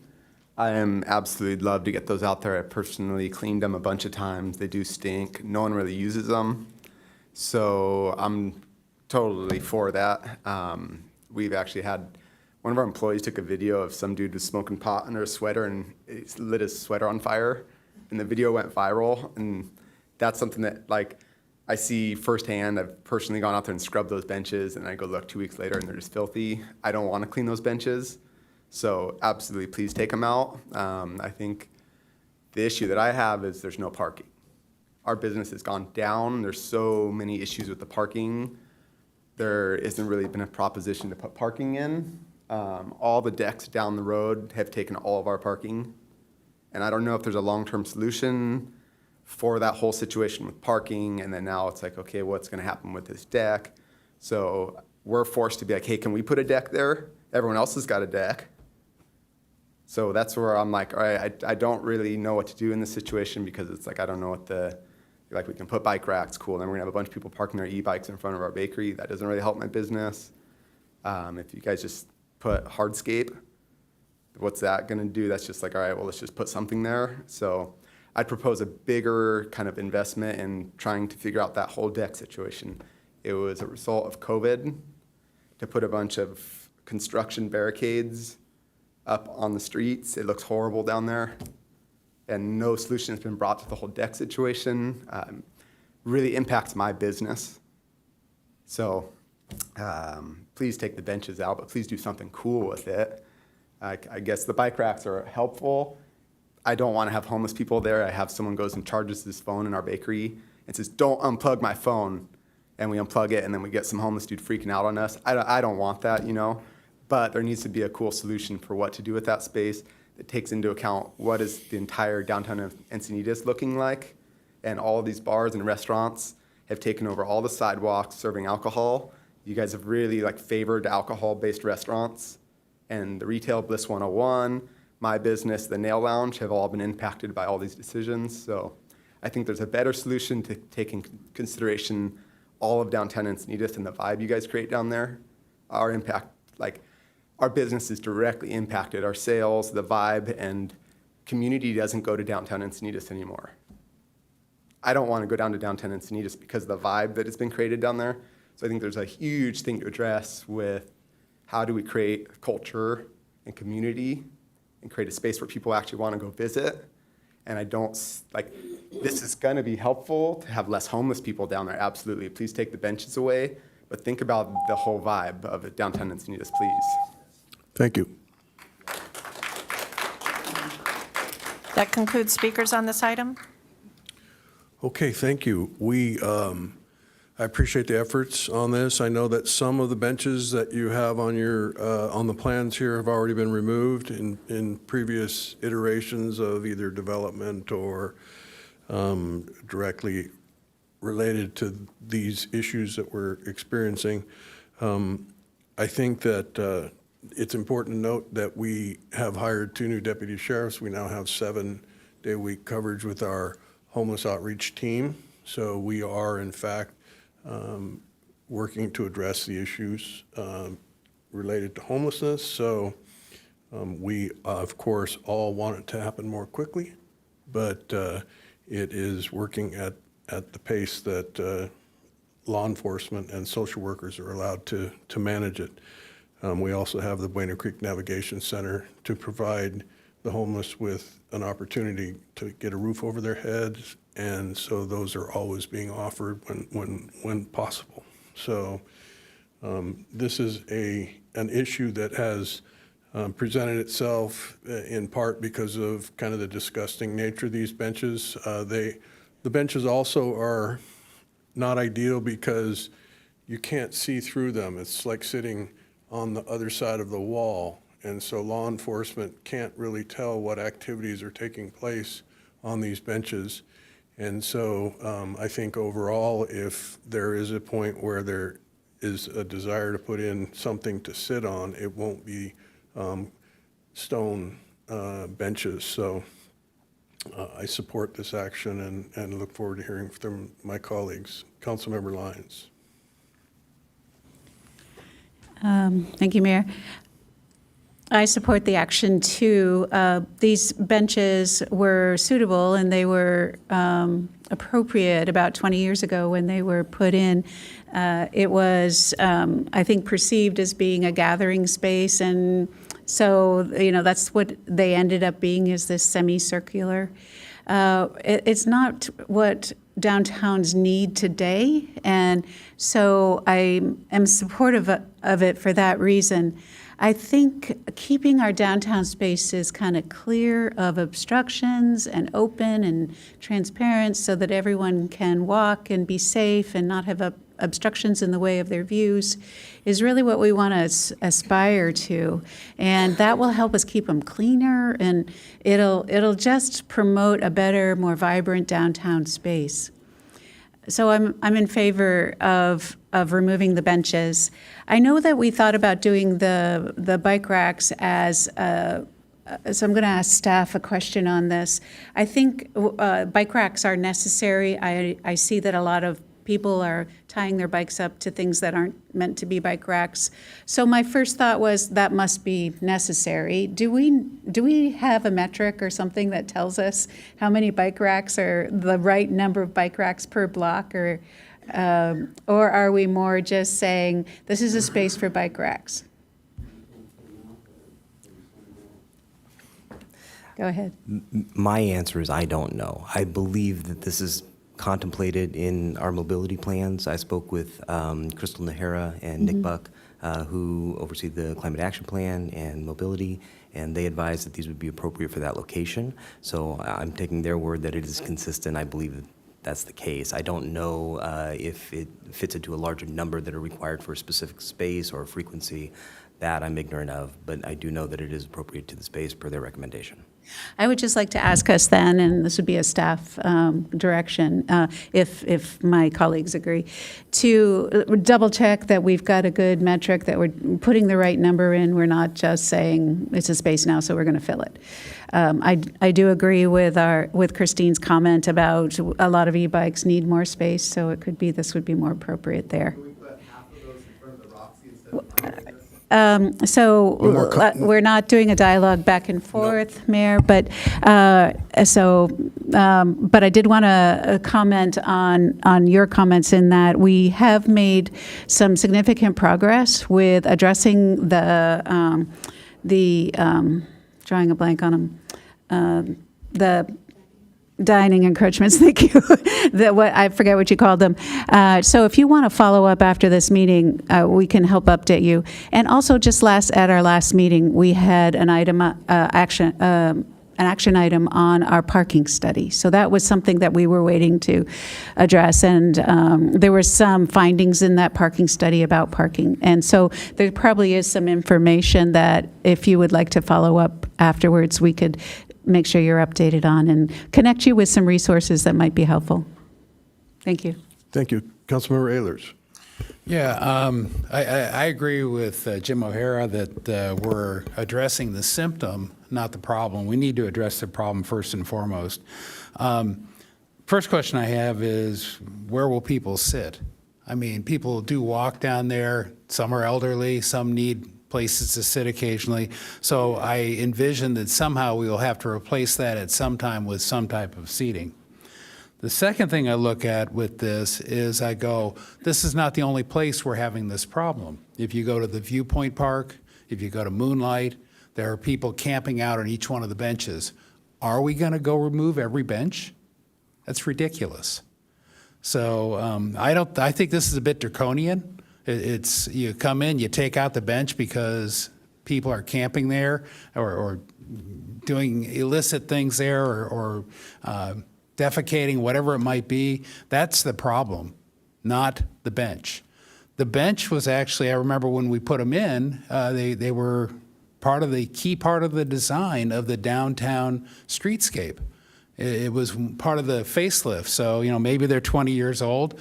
I actually kind of like them because they're protective in nature and you're on a street there and that way you're not likely to get hit if you're sitting in those. So, they are a bit of an attractive nuisance to the crowd we're dealing with right now, to the problem people that are causing the problem here. I would propose that we take this just one step slower, that we don't make a decision tonight to rip these out. That for a couple of reasons. One, it's rather draconian. Number two, I don't think we have a good plan for what we want to do in place of it. I would like to know what I'm going to do before I rip out what's there. Now, what I would do tonight is close the benches, because I think if we can take away the attractive nuisance portion of it and see if we can get the behaviors to change. Maybe they'll camp around the front side. I don't know, but I want to learn, I want to find out before I go spend capital dollars on ripping out and putting something temporarily back in place. So right now, I'm not in a position where I'm ready to rip these out. I think that's too much. I also see the same problem that we're having at all these other parks and beach overlooks, and I wouldn't be supportive of taking out benches there, and I do believe we're going to need bench space along 101 for people, elderly, whomever, to sit. I have seen people, when it wasn't occupied, I've seen people sit at this one. I go to Prager Brothers all the time, so and people do go sit out there and get food at your store and go out there, probably less and less as it's gotten dirty. So let's solve the problem rather than just chop off the symptom. Councilmember Hensy. Thank you. Yeah, I'm glad we're having this discussion because I think it brings up a lot of different things that we're concerned about in the downtown. I remember hearing a presentation from our sheriff captain at the time that they do pose a difficult situation and that they can't see through them, and it is this little alcove of privacy. And I remember seeing that video that Clint referenced, and it's egregious, and I doubt that this would happen at a bench at Swami's or somewhere else where there wasn't that kind of protection from visibility. So I checked in with some of the businesses in downtown that I have a relationship, including Clint, and letting them know that this is up for discussion. And it was pretty strong consensus, and also evidence in Irene's letter from Encinitas 101 Main Street, that businesses are done with these benches. And I think it has to do with some aspects of the way that they're designed. There's a lot of nooks and crannies. They're not easy for our public works department to clean in the way that they want to clean them and as often as they want to clean them. So, I don't think this is like, we got to remove all benches from Highway 101, but I think that we do need to remove these benches and take some time to figure out what the right way is to accommodate folks that want to sit down. Folks like me, I come to Prager's a lot and sit out there and eat my food there. But I do hear the concerns, Clinton, and I think that there should be an opportunity for you to work with the city and figure out how you can best utilize the space out in front of your business. And I understand, I can see it from your perspective that the others are favored and that they have expanded their square footage, essentially. Another thing that I would like to bring up is that we haven't previously charged for the use of the public space to those businesses. Now we're assigning a cost to it, and so I don't anticipate that they'll take up as much room as they have. It's, I think, 55 parking spaces along the 101. So once there's a cost associated with taking that space up, I think that they'll dial that back. I did ask some questions, like if Prager's wanted to put out their own table there and say this is for patrons, could they do so? And the fact of the matter is that Prager's would have to seek a sidewalk dining permit, and you could do that. It just have to be right up against the wall of your building. So I think that the space can be better utilized for the kind of community activation that we want to see, and whether that's art there or sometimes having live music there or something that you feel would add to your business, I'd like to make that possible. I do support the suggestion at the time to remove the benches and put the bike racks and see how that goes and see if that works for people. I personally think there's a little bit of a challenge with the bike racks right there, and that there's not a curb ramp close by to get the big heavy bikes, the e-bikes up there, and that it's hard to be maneuvering your bike from the corner of the sidewalk all the way through the businesses to that spot. So I think we should try it, but I really want to stay open to the conversation that there could be a better and higher use for that. So I know you know how to reach me, and then if there are other businesses like Bliss 101 and we want to figure out what else could be done there, I'm really open to that conversation and supportive of that. So I think we're in a really unique moment of time in which we're facing an extreme housing crisis in the state of California. I don't think the struggle that Encinitas is experiencing is unique to our city. It's in every beach town that we have in the state of California. And like the mayor said, we've done so much on our part to be able to hire social workers, to be able to get people matched with housing, to open a navigation center so that anybody who's facing an issue, whether they're a veteran or somebody who's been out of touch with their family and can't get the resources they needed to reunite, we're making all of those things possible. We've been very successful in that. So coming out of COVID, figuring out how to balance these uses of people wanting to be outside and using the public space for dining rather than storage of the private vehicle in a space, parking hours, people wanting to go to the beach. It's a very complex situation that downtown Encinitas is in. So the fact of the matter is, I think we should move forward with this. I'd make a motion to go ahead and accept staff's recommendation to remove the benches, put the bike racks, see them as temporary in case we can come up with an idea that would better serve the businesses adjacent. Deputy Mayor Blackwell. Yeah, I agree. Want a second or? No, I'm not sure yet. So Okay. I'll second the motion for discussion. Yeah, I agree with all the comments I've heard, actually. I think the benches, because they're not very transparent, cause a problem downtown. The fact we have homelessness and that it is in our downtown area, among other places, is the root cause of the issue, and we need to address that as well. I think what to do with the space is a good question. We've heard a lot of ideas, and maybe, I heard Councilmember Ehlers talk about slowing it down enough to understand what we should do with that space. Is it bike racks? Is it some replacement, more transparent seating? And maybe that's another idea, right? Because we're going to end up taking away. We've already removed 2 benches for different reasons over time, and now the remaining 3 would be removed. So there wouldn't really be any public seating in that downtown quarter. Is that correct? Do I have that right? My understanding is that is correct. Okay. So I think at this time, I do agree. The business community is saying these are a problem. People collect there, and that's not a great use of the space. We still need to make sure we're enforcing everything we can in terms of people who are breaking the law or loitering, et cetera. And we need to continue to address people experiencing homelessness with that good service first approach. I really appreciate that. But I do, so at this time, I think I'm okay with maybe removing or closing the benches. And then evaluating best use, because there's 3 spots. Maybe we don't need bike racks in all 3 spots. Maybe we need bike racks in 2 of the 3 and some seating in another, or vice versa. So I think I'm in favor of a more phased approach. Yeah, so I routinely schedule breakfast meetings, and so I am a patron of the Encinitas Cafe, the 101 Diner, and Honey's. And there is 1 bike rack out in front of, or it's not in front of, but it's adjacent to the Prager Brothers Bakery. It has been hit by a car and is a little bent. If there's a bike there already, it's very difficult for me to lock mine up to it as well. And none of the other locations have bike racks available. So it's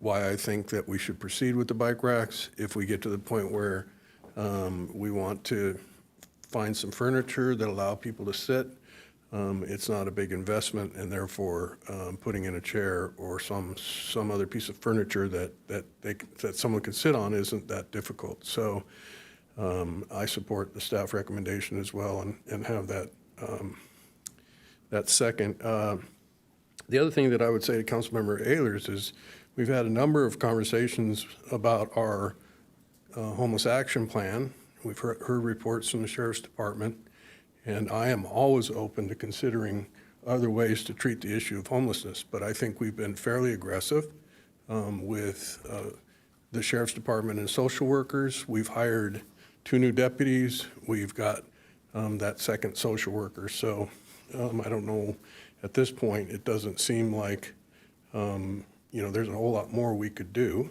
but I'm all ears if somebody's got some suggestions. Councilmember Ehlers.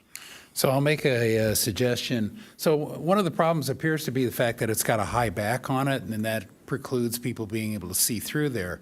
If we go and rip it out completely, we're going to tear out the foundation. We're going to tear out quite a bit of concrete, waste some material.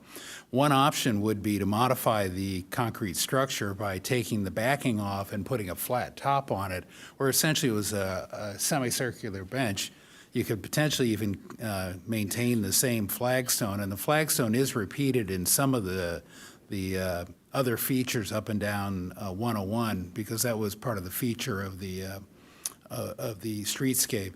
You could take away the pillars potentially, or knock them down a level. That's why I'm saying that what I'd like to see is know where we're going, so we don't make a wasteful step in between. That just a little prudence here, less draconian in our steps. Well, but I think the staff report indicates where we're going. We're gonna create. We're gonna remove the benches and have it just like down near the corner of F Street and 101 on the west side.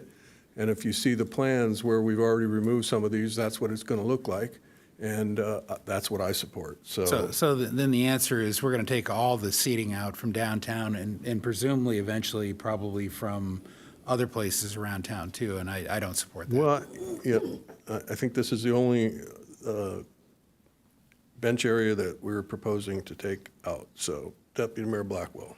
Yeah, I can support the motion that's there. I'd suggest a friendly amendment to evaluate how it's going, maybe in 6 months, so we get bike racks in there temporarily, as Councilmember Hinsey suggested, and we evaluate and understand if people are struggling to find places to sit and other things. I think we can get some input on that pretty quick, and then come back and evaluate, do we need to do something else with the space?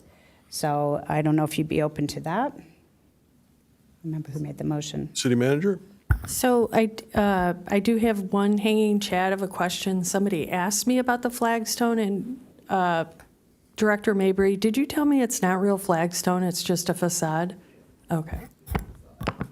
It's a facade, and if we do any type of demolition, the structural integrity of that flagstone, it will not hold up. So I do not recommend saving any portion of the bench. Okay, thank you. Councilmember Lyons. I was just going to say, I looked at the construction details and came to the same conclusion that there's always a good opportunity whenever we want to look at a demo project and look at reusing and recycling the materials. So that's always a good way to go, and there's lots of repurposing we can do as well. But I didn't see any other opportunities with these benches, and I'm still in favor of eliminating the benches entirely, mostly for 2 reasons. And one is this has gotten a lot of support from the public and the businesses. So I'm not hearing much pushback. I think we all understand the other issues in downtown as far as homelessness, and that's a topic that we're addressing to the best of our ability as well, especially with the foot patrols the sheriff's doing now. I think are very helpful. So I just wanted to reiterate that I think we need a fresh start in these 3 areas, and this is the right decision for these 3 areas. Thank you. Thank you. And Councilmember Hinsey, maybe you'd consider modifying the motion to ask staff to add bike racks incrementally. So start with a kind of a minimal number and add those as the use increases so that we don't just put a bunch of racks in that maybe 1 or 2 bikes occasionally end up there, and maybe there would be some room left for a seat bench every once in a while. That's fine with me. My suggestion was that we put the bike racks in, and then if that's not working, we remove them. But if you think there's an advantage to doing it incrementally, I'm happy to amend the motion. The point that I wanted to make was I too had that idea, Bruce, and I thought it would be a really good idea just to shave down the benches so that you could still sit there, but we had the visibility for safety purposes. But some of the businesses shared to me that they think that the pillars are hollow and that's a haven for pests. And so they've noticed like different insect pests living in there, and that's what we want to avoid. And it's an interesting design. I'm not going to be critical of whoever picked the design, but the benches have a bit of a trough, so it accumulates all sorts of crud. I have seen a business that will go unnamed that appears to go out every morning with a pot of soapy water and pours it in the bench, so the bench is not usable. In the meantime, I think that the right step is to remove these benches and move forward with the staff recommendation with this incremental approach to bike racks. Okay, we'll have a vote. And I just wanted to ask the motion maker, did that also include Deputy Mayor Blackwell's suggestion to amend the motion to add continue to evaluate the use of the space? Yeah, I think in 3 months' time, we should see how it's going and rely on our businesses, Clinton, to take the initiative to reach out back to us and tell us how it's going and if you'd like it to be re-agendized for another discussion. I think we get a lot of feedback from our businesses, and I do appreciate that. And we have a city manager who has members of her staff that are focused on economic development issues, so I consider the conversation to be really important. So do you want that to be with a report back in 3 months? A report back, let's say 3 to 6 months. Okay. So I have the staff recommendation, and then with hardscape, landscape, and the addition of bike racks incrementally, and then to continue to evaluate the use of the space with a report back in 3 to 6 months. Okay. Thank you. Motion carries with Councilmember Ehlers voting no. Okay, thank you all. That takes us to an informational item related to our rail projects, which are the Quiet Zone and at-grade crossings north of Leucadia Boulevard.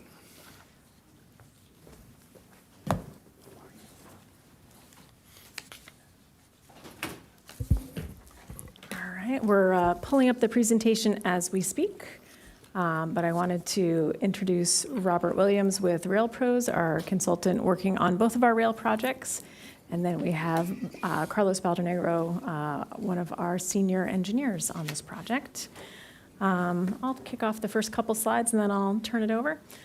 So we're here tonight to provide some updated information on our 2 big rail projects. One of them is Leucadia at-grade crossings, and the other one is the citywide rail corridor quiet zone. Could you advance the slide for me, please? Thank you. One more.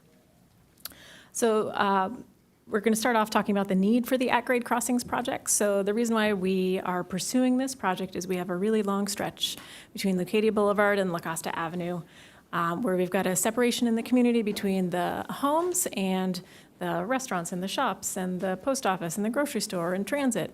And the beach, and a lot of the drivers. And then the opposite direction, we have some homes on the west, and then we have an elementary school on the east. That's in the south, and we were able to address that with the El Portal undercrossing. But moving forward, that project took a very long time, I think over 10 years to get in place. So we're looking to move forward with a project that will provide a safe place for residents to cross with as cyclists or as pedestrians, and to come up with a solution that will be achievable more quickly and be a cost-effective way to provide these safe crossings. So with that, I'll turn it over to Robert to continue. In California, the California Public Utilities Commission regulates at-grade crossings or all-grade crossings, railroad crossings. Any new grade crossing requires an application through the CPUC permitting process. So this highlights the general overview of how that works.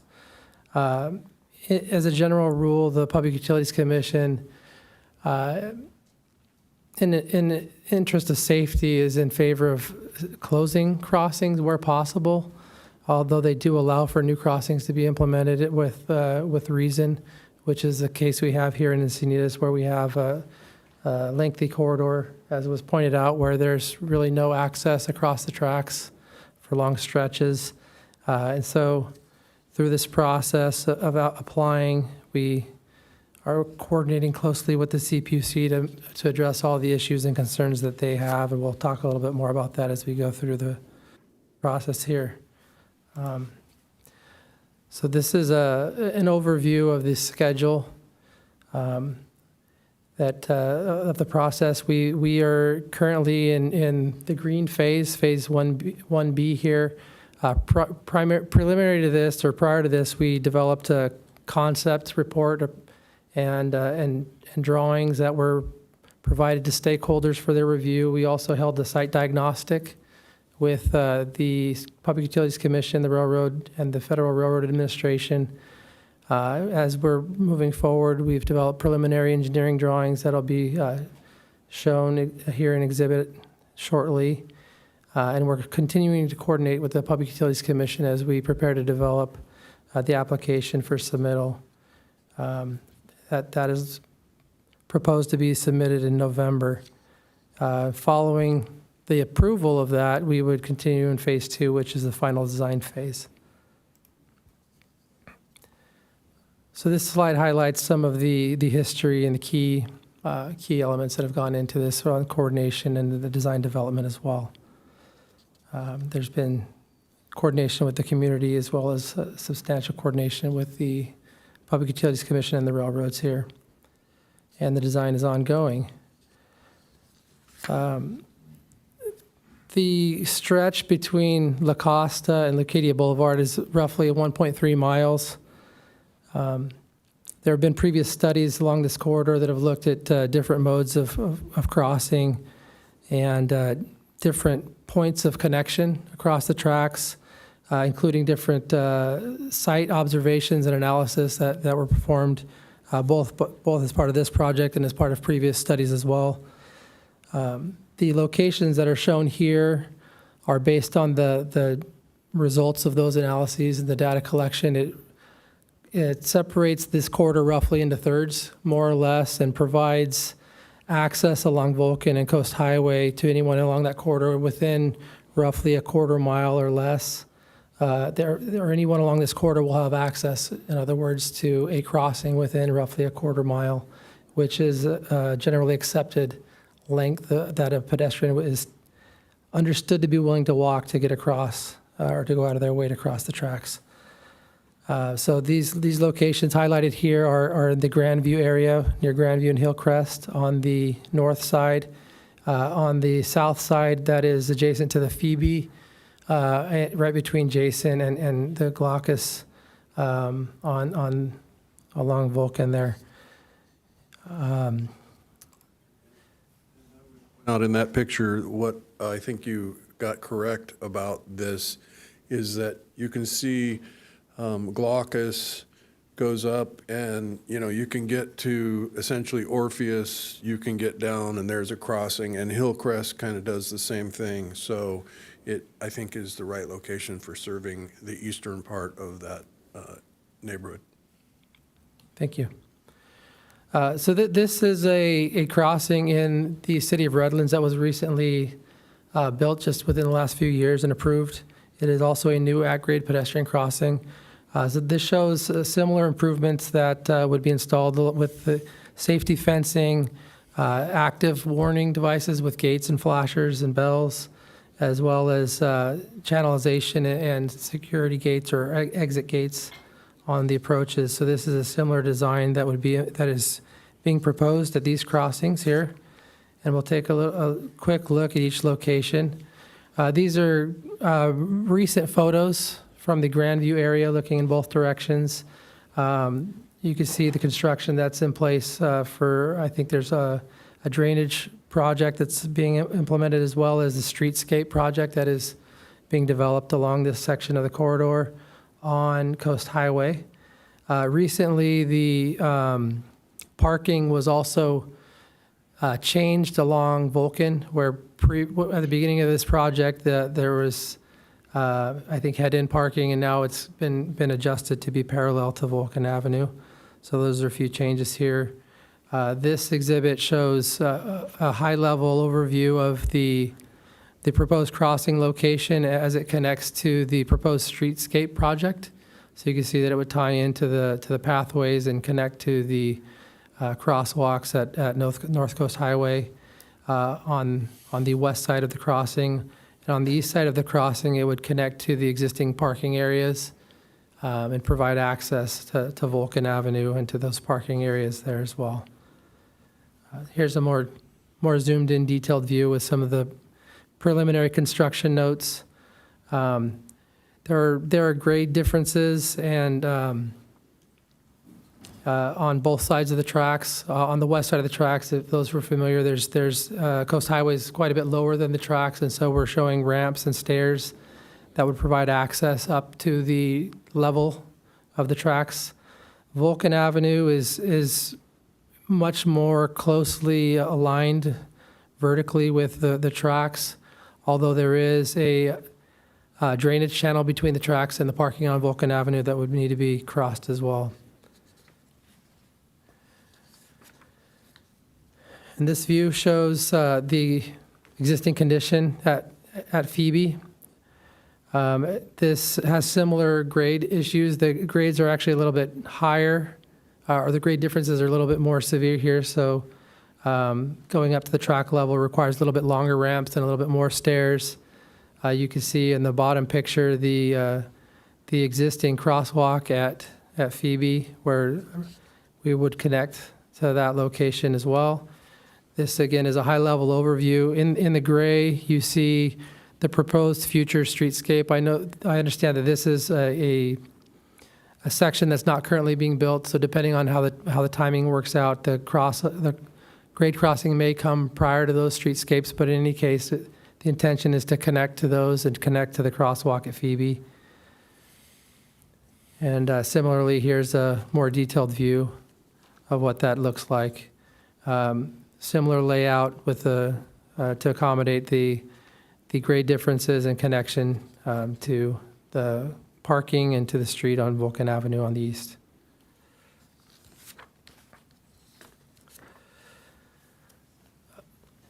So in coordination with the CPUC and follow up to the diagnostic meetings that were held last year, we've had follow-up meetings. We've had 2 different meetings in the last month.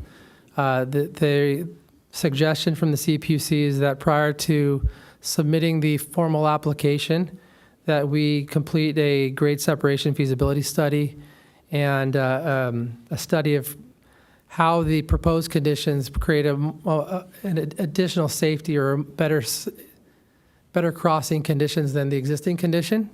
So we're in process of developing that now with the CPUC for their review prior to submitting.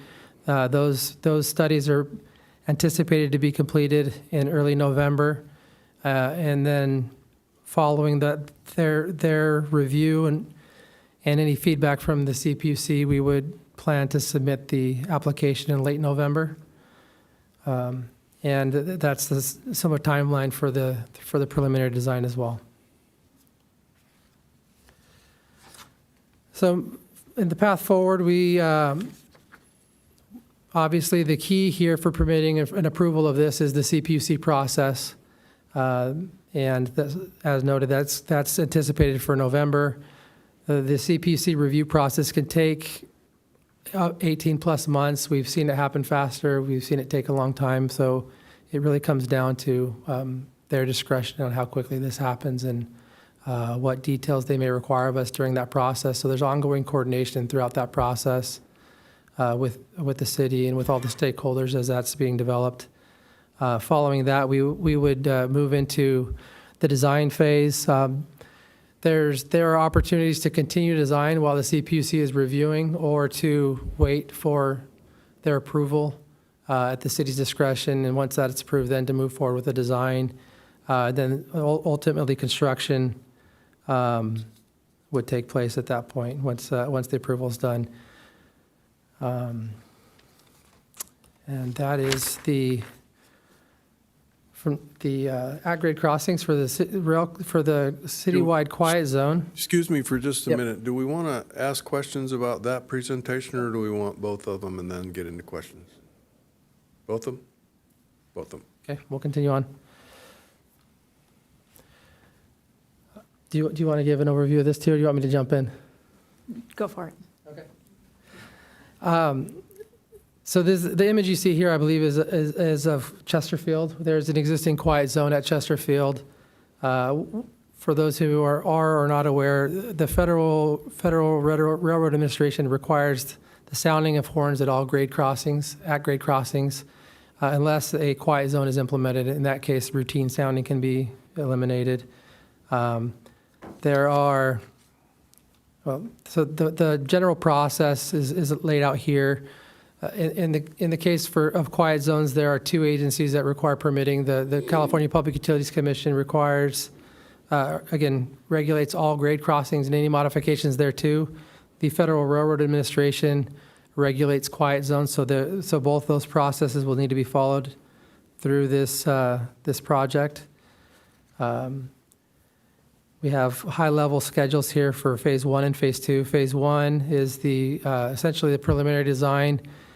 It includes concept studies and exhibits, which will show some of those concept exhibits here shortly, followed by preliminary design and the stakeholder diagnostic, which is a key step in the process of these crossing developments and the quiet zone establishment.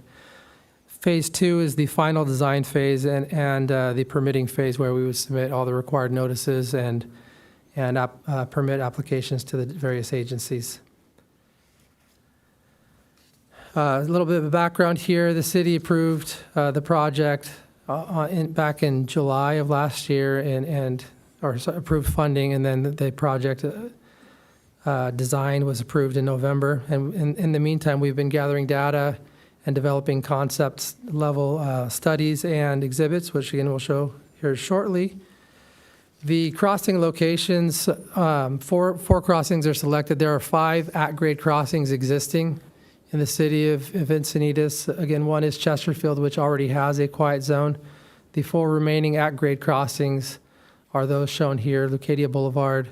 The Encinitas station has an existing at-grade pedestrian-only crossing, D Street and E Street.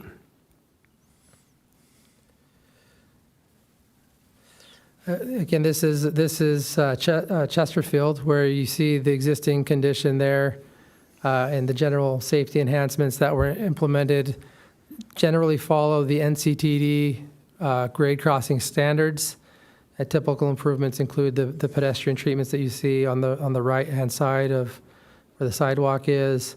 Medians are a typical improvement for quiet zones, as well as 4-quadrant gates or exit gates on all of the vehicular approaches. So we follow a similar NCTD standard as we looked at the development of the design here.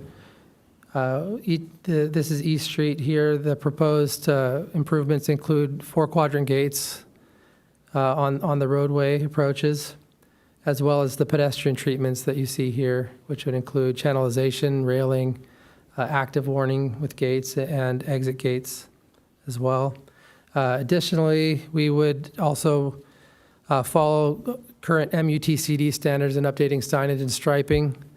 We are also currently evaluating traffic conditions and developing a traffic study that would look at any potential other traffic enhancements that might be recommended at each of these locations. D Street, again, follows a similar approach here. In each of these situations, the NCTD standards or the treatments that would be adapted to meet or provide connectivity to the adjacent features like the station or other considerations in these areas here.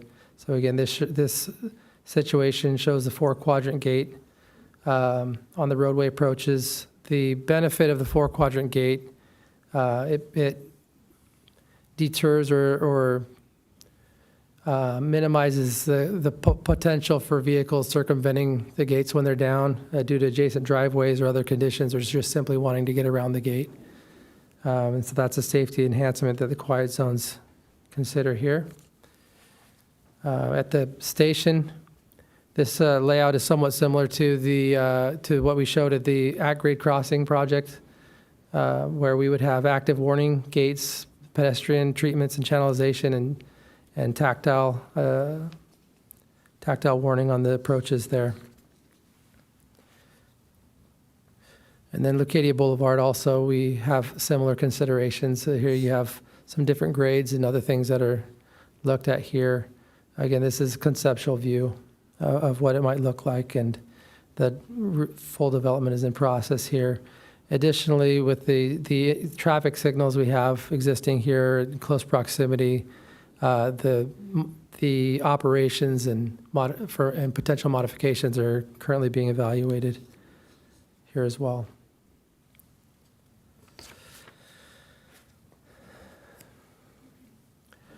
Again, this shows the overview of the project development with key milestones and dates associated with them.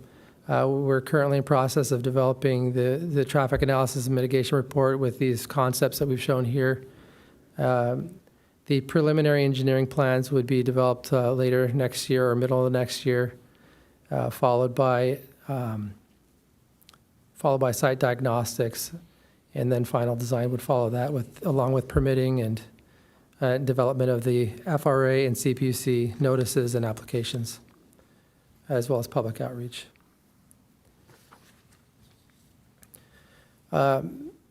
Just a high-level overview of quiet zones. In order to establish a quiet zone, they typically require the implementation of what are called supplemental safety measures.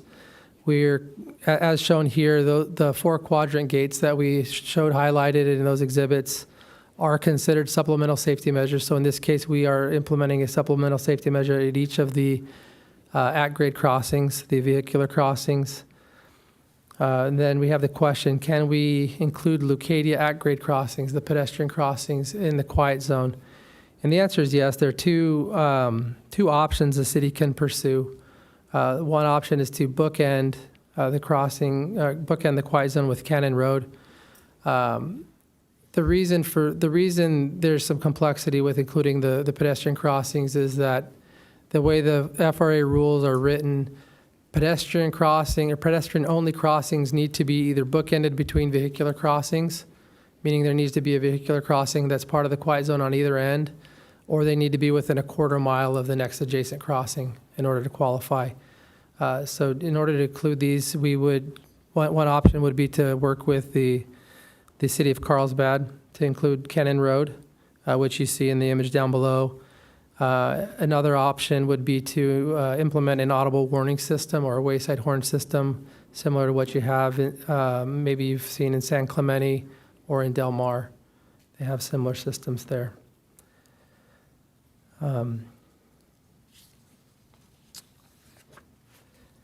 And so the city has recently submitted two funding opportunities. One is an FRA rail crossing elimination grant. The city submitted or applied for $8 million. As noted here, their project is anticipated to cost about $12.5 million. The FRA grant requires a 20% match, and that's where these numbers are coming from. The city also submitted to the CPUC Section 130 program. The CPUC Section 130 program is an annual program where a handful of crossings are selected throughout the state to be implemented. Those crossings are fully funded, 100% funded if they are selected. All of our project crossings were submitted to the CPUC in the evaluation cycle, so they once nominated, they're automatically input into the system. Selection for those crossings that the CPUC chooses will come within the next year. There's typically a diagnostic cycle that happens in the early spring or late spring into the summer, and then the selections are finalized in typically around October the following year. Additional grant opportunities are also available. The FRA has an upcoming CRISI grant that I believe comes online in the spring of next year, as well as other opportunities the city's looking into. And I think with that, I will leave it for questions. Have any preliminary questions? Councilman Raylers. Yeah, you made a comment just now that the Cannon Road bookend, was it or a wayside horn is what was, no, so they're independent, one or the other would work? Yeah. What improvements are needed if we go with the Cannon Road? Does Carlsbad have to implement changes there? Yeah, in all likelihood, similar improvements or somewhat similar improvements would need to be implemented at Cannon Road to the ones we're proposing here. The ultimate details would be decided by the diagnostic team on what needs to be implemented. And there have been efforts to engage the city of Carlsbad in this conversation. They have a little different approach in Carlsbad than we do here in Encinitas, having to do with issues related to liability. And historically, when it came to the railroad corridor here in Encinitas, we recognized that it was important for our community that we took a little risk when it came to liability in order to make the rail corridor easier to live with. And so it turns out that Carlsbad has apparently a different approach. And so they're concerned about liability issues with a quiet zone. So would love to see them get on board with that, though. Councilmember Lyons. Just a question about the budget number. You just reported that the estimated cost was $12.5 million. The way that this is now characterized looks a little bit different than we originally thought. I see that on our infrastructure task force list, we have $6 million identified for these crossings. I'm going to look at Jill and see if you could maybe shed some light. This may include additional things. The number that we came up with for the infrastructure task force was before we had done much of the design and kind of understood what the site constraints were. So that inflated the number a little bit more than we had hoped. But we have a solid number now, whereas before we were working with an estimate before we had any of the real design done. Okay, well, good explanation, not good news. Thank you. Speakers? Yes, we have 4. Russell Levan, Jim O'Hara, Jill Levan, and then Carol Heil.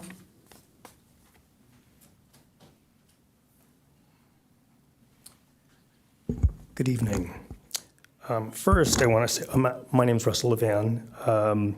I am shocked Christine is not talking about this issue since there's mobility at stake.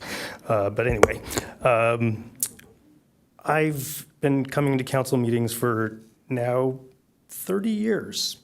And I used to say when I started talking about at-grade crossings or any way of crossing the tracks that I figured I would be dead before they would be coming to fruition. I'm not dead yet. And if we think about all the meetings that we've had that started literally 25 years ago, we could not get any traction on this issue for probably the first 15 years. And that was mainly because of the amazing amount of bureaucracy that was in the way. And we didn't have anyone that was actually advocating for it from up on the dais. And so I'm so happy to see that we're actually making progress. It's like watching a train that's wanting to start on the tracks, and we had to actually push the train to get the locomotive moving. So we're rolling along. I'm pretty encouraged that we can get some at-grade crossings. They seem a reasonable price. When we were looking at this 15, 20 years ago, it would be $1 million to build several of them. Now it's $5 million to build 2. But it's 17 to 20 million to build an undercrossing. So I think this is a good deal. I've been to all of the quiet zone horn demonstrations, and as much as I would love a quiet zone, if we have to move forward with having wayside horns, you cannot hear them. At the demonstrations, everyone was asking, when is the demonstration going to start? And it had been going on. So the only thing that you could hear, which I suggested, and I've never heard back about this issue, is the bells that ring, ding, ding, ding. They should turn those and make those a wayside bell, because that was the only thing you could hear at a distance, which would probably be impacting the homes along Vulcan. What else did I have so many notes now. But those were the major features, and I only have 10 seconds. So I guess that'll have to do. But please, move forward, continue. I'm very excited. I'm not dead yet. Thanks.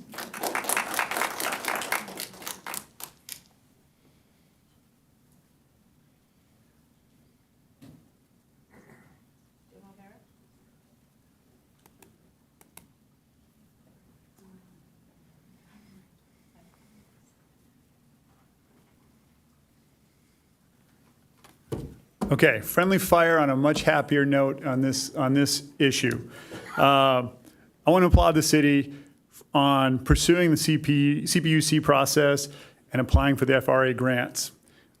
This is a huge issue in District 2, I believe in District 1 as well. It's a mental and physical health issue. It's a crisis. And it's great to see you moving forward with it.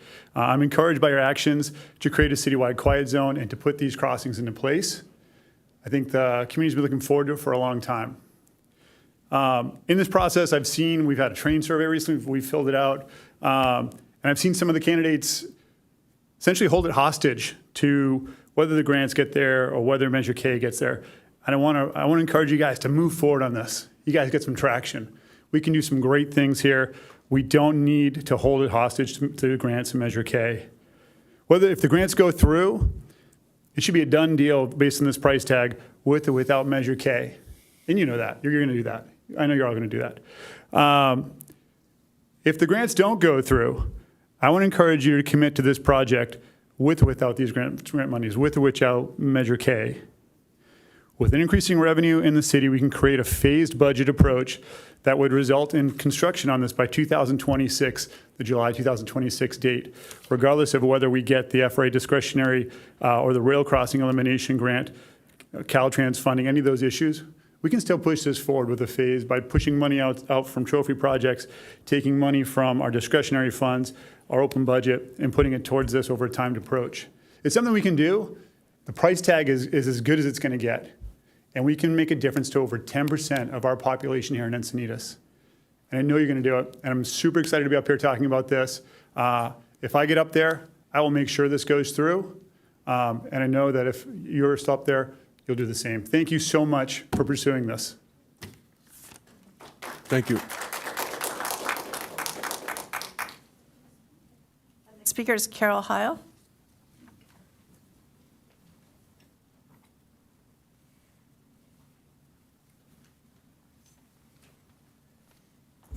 Good evening. Thank you for listening to me. I'm here on behalf of Now Leucadia, and 5 years ago we came together, and our main focus was to get some sort of crossing in Leucadia.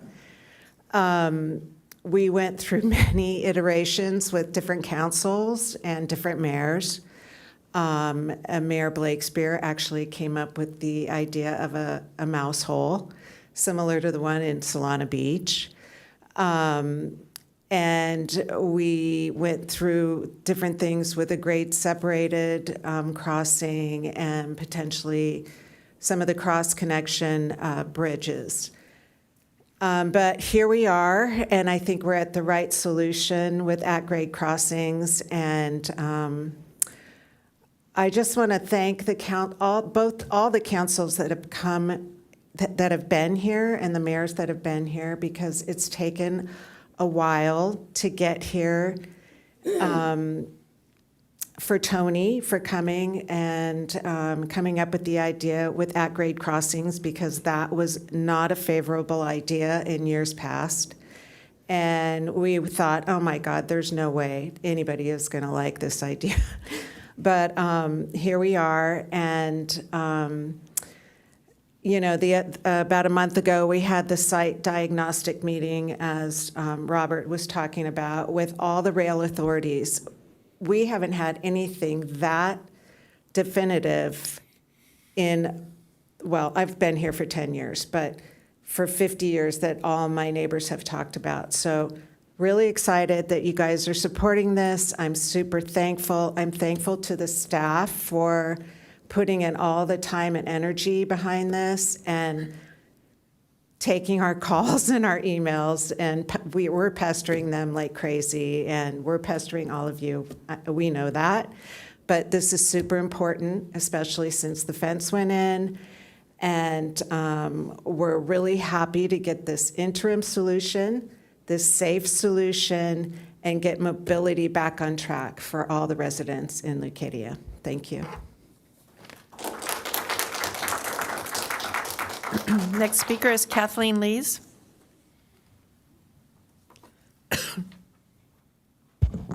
I just had to say something, because the discussion for this about at-grade rail crossings actually started in Leucadia Town Council board meetings.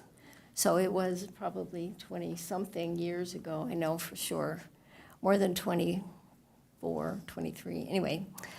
And Tony was in those meetings because he used to be on our board. And he knew a little bit of something because he'd run into railroads when he lived in Minnesota. And he said, all I can tell you is it's really complex, it's really complicated. There are just layers and layers and layers of bureaucracy and governing parties and all of this kind of stuff. So as I'm older than Russell, and I'm still here too, and we all made the same thing. It's like, we're probably going to be dead before any of this happens, but you have to start somewhere. And I believe it was one of the reasons Tony decided to run for city council, because the people who were running the city council at that time didn't get very many votes for Leucadia, and they were representing us on both the North County Transit District and Sandag, and we got nothing. We just had no attention at all from them. I understood that one person actually said that we were just a bunch of hippies and, you know, they should ignore anything we had to say. So we've gone from a blank wall to due dates. And it's actually, I mean, you know, $5 million is a lot of money, but it's still less than I thought it was going to cost. So I mean, this is like a very, very happy day. So please keep chugging forward. Thank you. That concludes speakers. Okay, great, thank you.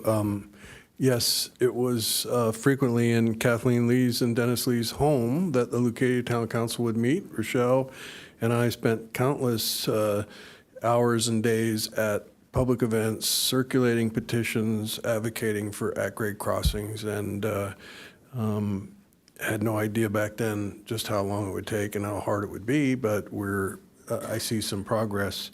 One thing I'd like for you all to speak to, if you could, please. It's my recollection that the San Clemente at-grade crossings that have been built, I think there are 5 of them up there or something along the beach in San Clemente. It's my understanding it took a very united and dedicated city council and community activists that were supportive of the at-grade crossing idea. That was an important part of the advocacy at the CPUC. Is that correct? Yeah, that's my understanding. It was the community was very engaged in that process, and that process did and would require a variance with the CPUC here, and so the engagement it plays a part. Community involvement and community approval is a big piece of that. Thanks for pointing that out, and I say that to encourage you all to stay engaged, because it's going to take that engagement to get this over the finish line. So Deputy Mayor Blackwell. Yes, well, I was so excited to get this report. This has been a big issue for a long time, and you two will still be alive when we get these. I know there's still some major hurdles to go through, but we will. I remember reading the Rail Pros study, and I might have this a little bit wrong, Robert, but I think it was 22 people an hour when you studied that were going across those tracks illegally, very unsafely, and that's for the at-grade crossing area in Leucadia, and so we definitely need that. And clearly, we hear from a lot of people who are disturbed by the noise of the horns who would benefit from the quiet zone. So I'm really glad to see the progress. And I was going to say, I think it is because of the diligent focus of staff, having expert advisors like you, Robert, from Rail Pros, and the community involvement, the Leucadia Town Council and now Leucadia, but they've been at it. And so I know, and of course the commitment of the council, but the councils can change, but those factors can really stay in place and keep moving it forward. So I encourage us all to do that. And that's really it. I do have a couple of quick questions on your presentation. So back on page 15, there was, you were talking about the at-grade crossing. So I have one on at-grade, one on quiet zone. So you talked about demonstrating proposed conditions are safer than existing conditions. Robert, maybe you can, do you have concerns about being able to do that to the satisfaction of CPUC? Many of the things that the CPUC was asking for were included in our project study report. One of the things that they asked us to look further into is NCTD incident reports along the corridor. So NCTD is going to provide those reports along the corridor. They've asked us to look at each and every incident and provide some information on that. Great, okay, so that's helpful. And there have been some incidents, not all suicide, but there have been some unfortunate incidents where people tried to make a break for it and didn't make it. So, and then on page 28 about the quiet zone, I think that's the timeline. I just wanted to understand if there's any ability to condense or compress that timeline. Maybe you could speak to that. Yeah, absolutely. These timelines are based on really our conceptual level that we're at right now, and the general timelines for stakeholder reviews and approvals through a general design process at specific intervals. There are situations where we've been able to advance or expedite some of those reviews and some of those intervals as well. So this is somewhat of a conservative schedule, and it certainly could be adjusted. Well, I'd certainly encourage that if we could. No pressure, but that would be great to see that happen faster. Again, those are my questions, but thank you very much, and it's a great update to get tonight. Great, and one last comment. I think that one of the things that when I was at the podium speaking to the issue of at-grade crossings and the attitude here, there was also, I think that some of the attitude from the council at that time was related to the attitude of the North County Transit District at that time. And I like to think that my advocacy for the idea helped to change their mind a little bit, but they also, I think, were willing to recognize that there was it was a pretty unsafe situation with as many pedestrian crossings of the tracks in that section as there is. So they came around to the notion that channeling pedestrians into a safe legal crossing was definitely in not only their best interest, but also the community's best interest. So I want to encourage them, if they're watching now, to continue with that support, because it's a really important part of this process as well. Councilmember Hensy. Thanks for the presentation. Yeah, I agree. This is so encouraging, and just all the things that have to go into understanding how these things work together. And I give our mayor so much credit for that, because he was the one that was walking us through. Okay, well, if we go at grades, then we have to be careful of the train horn rule, and the FRA is responsible for this, but the CPUC is responsible for this. So I think Mayor Krantz for all the education he provided to me and the members of the public who are now carrying the torch and making sure that through the different councils that we have, we're staying focused on the goal that we have. So my question is about the nature of the CPUC, and my experience with other projects where there's another governing body above us that has to make a decision is usually that their staff is making this recommendation that eventually comes to them, and that they, most often than not are going to go with staff's recommendation. Is that true with the CPUC as well? And what's the ability for the public at this point to advocate or influence? And then can you tell us what it will be like once this is actually agendized in front of the CPUC? Yeah, so I'll provide a kind of a high-level overview of the process for the CPUC application for the at-grade crossings. Once the application is submitted, they will request staff to provide a recommendation. So the CPUC staff will, they've been involved in the process up till now, and they'll continue to be. So they'll provide their recommendation whether they agree with the city's proposal or whether they would not. If there are opportunities for other agencies or individuals to also petition or I guess reject the proposal. For example, the railroad would have an opportunity to put in their 2 cents.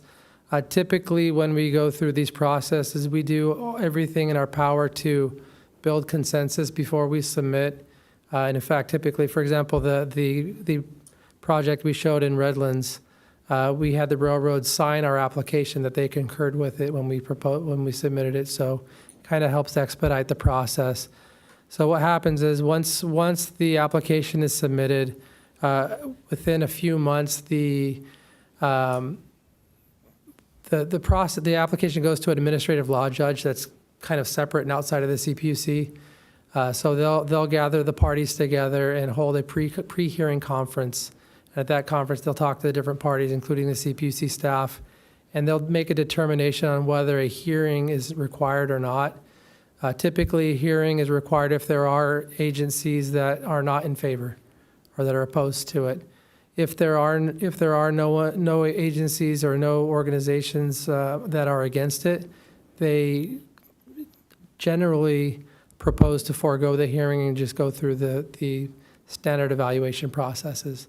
And that's typically that's the approach we would want to pursue, and that's the approach we've seen through our other similar projects where we've advocated for building that stakeholder consensus. And then and that's why I mentioned that the process can take up to 18 months or more. When it goes through that hearing process, it can be quite lengthy. Even the standard review process, we've seen applications approved in as little as 6 to 8 months, but typically it's been 10 months, a year, give or take. It really depends on the workload of the judge and their staff, as well as any potential questions that they may bring up. Often they come up with questions, so they'll hold a dialogue with the city and the agencies, ask for more information or ask for a revised report or something like that. That's not uncommon through that process. And while I have this opportunity, I also would like to speak to the issue you showed a display of the Chesterfield crossing. There is this myth that the reason Chesterfield is the only crossing in our city that has a quiet zone is because of the power and advocacy of Mayor Blakespear. And while she was a strong advocate for a lot of things, I will point out that she was a council member in 2014 when the council allocated the money to put in the necessary 2 extra gates in a project that Sandag was paying for and building. So Sandag told the city, we'll plumb for your future quiet zone gates, but you'll have to do that later. And what we said to them was, how about we buy the equipment and your contractor installs it? And so as part of the double tracking across the San Leo Lagoon, where that whole stretch of Cardiff got the coastal rail trail and the double tracking and the new bridge in the lagoon, there was also the supplemental safety measures that were required that the city paid an extra $750,000 in order to install. So it was a real bargain. And it was a unanimous decision on the council. She participated in that vote, but it was before she became mayor. So, and then after, when she did become mayor, We were very involved. I was the NCTD rep, she was the Sandag rep. So we had regular, I think, meetings every 2 weeks to talk about construction and make sure everything was on track. So it was a great process, and it's really made a big difference in Cardiff, and I'm very anxious to get that implemented citywide. So seeing no other requests to speak, I want to thank you for all your efforts, Rail Pros and team, and community for your advocacy. So thank you. So that takes us to the next item, which is the council member initiated item 12A. Deputy Mayor Allison Blackwell and Councilmember Joy Lyons regarding the City of Encinitas application for designation as a California Cultural District as administered by the California Arts Council. Yes, while Dave Knapp is getting situated, I'll talk about the perspective of why this is before the council today. So Councilmember Lyons and I sit on the city's Cultural Tourism Committee, and one of the committee's goals for this fiscal year is to pursue and explore cultural district designation. So as we started that, we understood that the California Arts Council is restarting its official designation process, and they've asked potential districts to express their interest in writing through a letter to be submitted at least by November. And then they're going to make decisions on which districts can make it into the quote-unquote prospective cultural district list by December. So if the city makes that cut, then we'll learn more about the application process, the guidelines, and the timeline, and what it would require to do the application. But this is certainly the first hurdle, and I think an important one to do. We do expect it'll be a very competitive process. The last time they did this was actually in 2017. They really put it on pause during the pandemic, and only 14 districts earned the designation. A couple in our county, Oceanside and Barrio Logan down in the city of San Diego. We were not able to locate the adjudicating panel's feedback on our application, but we know that Oceanside really emphasized both arts, but also their surf culture and their surf museum. And Barrio Logan emphasized its Latino heritage. And so therefore, we think we could fare better in the process this time. We don't know for sure because we haven't seen their guidelines and the application, but we think we might because, number one, Pacific View Arts Center is now open. It wasn't back in 2017. Number two, we're not limiting ourselves to just arts, but would also consider other aspects of our culture, so surfing, skating, and other things. And number three, we're proposing a slightly different geographic area, a bigger geographic area this time that would run from roughly Hippie Hill, so La Costa and the 101 through Leucadia and Old Encinitas and down into Cardiff. And so today, what we're really looking for, there are 5 elements that we'd have to submit in November here, or by November, I should say. The full name of the contact information, the cultural district name, the district partners, and the geographic area.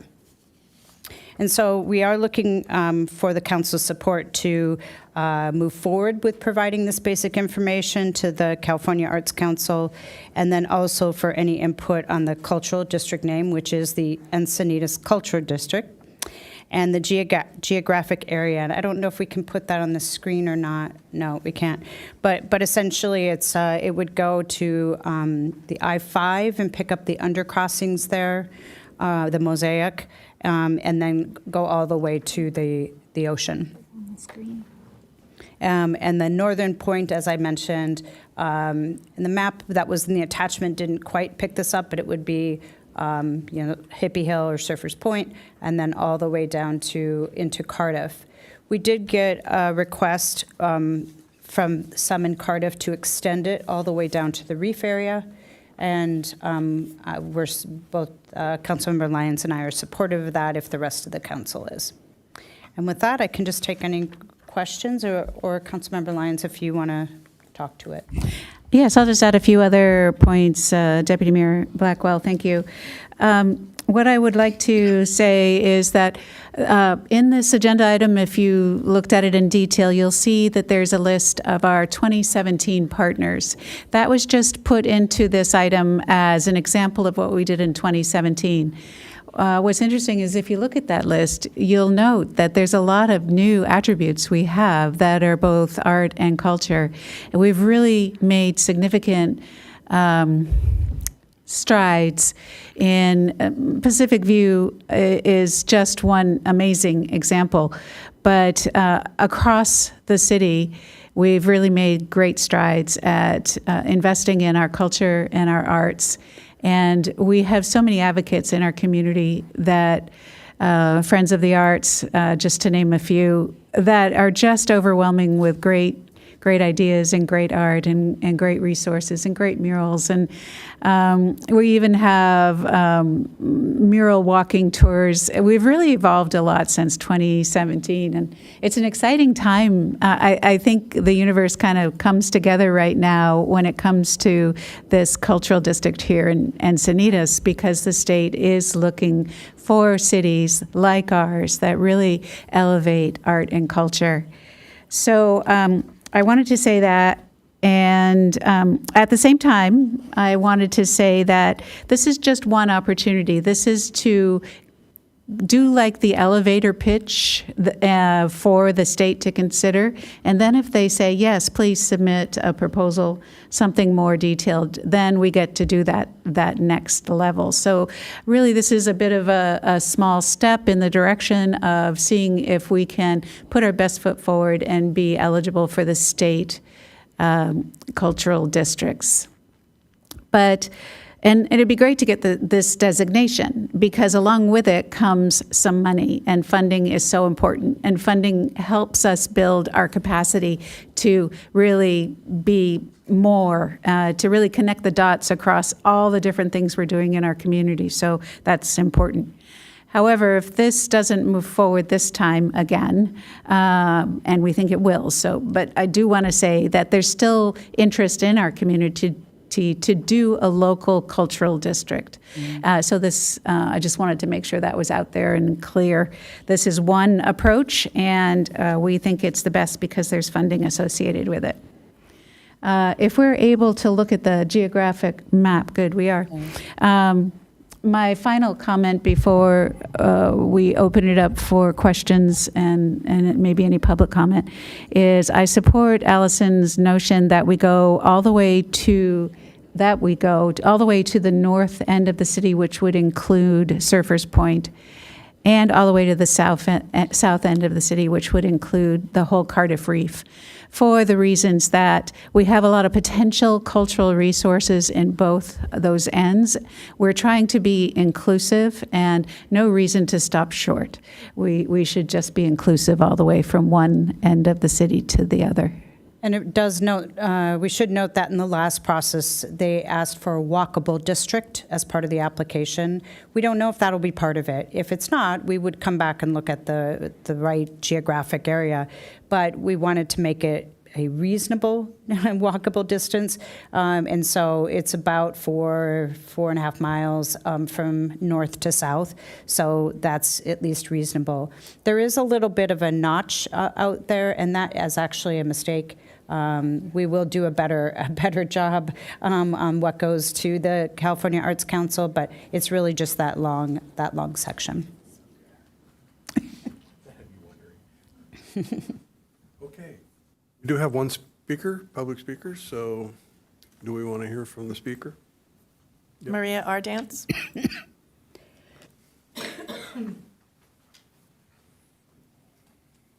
Hi, so I don't have anything written because I didn't know I was going to speak about this, but huge supporter of this. I think this is actually awesome. I love the arts. My daughter's actually a pre-professional ballerina, so this is just fantastic for our city.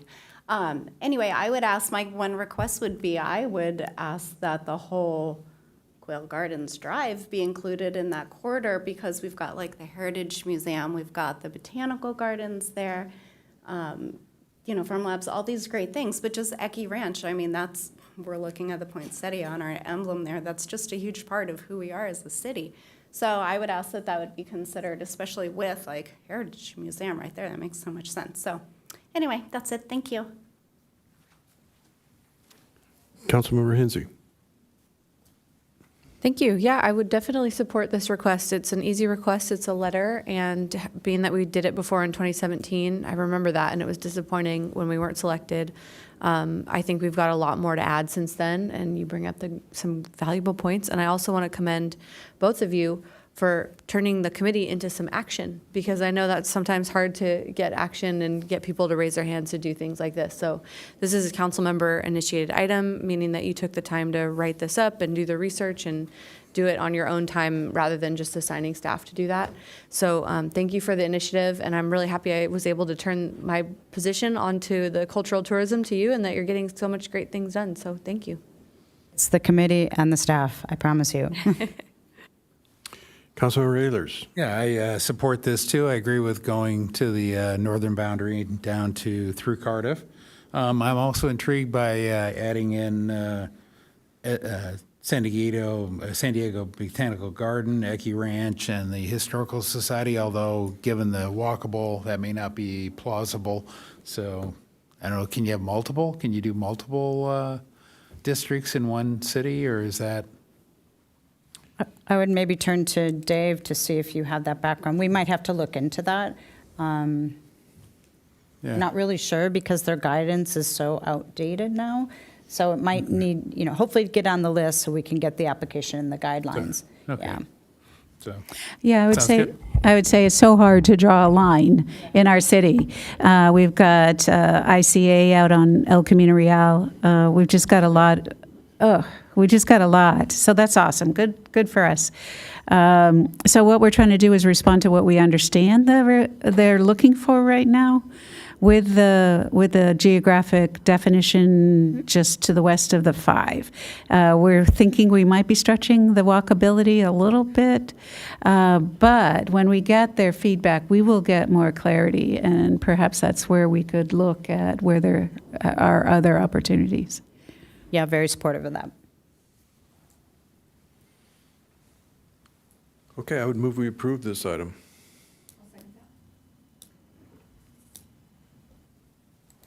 Sorry, give me one moment. It's frozen.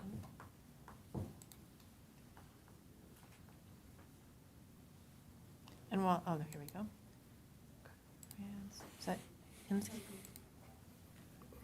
and then did that include the Encinitas Cultural District as the name, and then the boundaries as you identified? Cardiff Reef to La Costa Avenue, western boundary Pacific Ocean, and eastern boundary Regal Road? Correct. No. Eastern boundary I-5, the east side of I-5. And that's different from what the recommended action may have read. Eastern boundary is? East side. We wanted to capture the murals under the underpass. So the eastern boundary is I-5? Yeah. Did I get that right, Allison? Mm-hmm.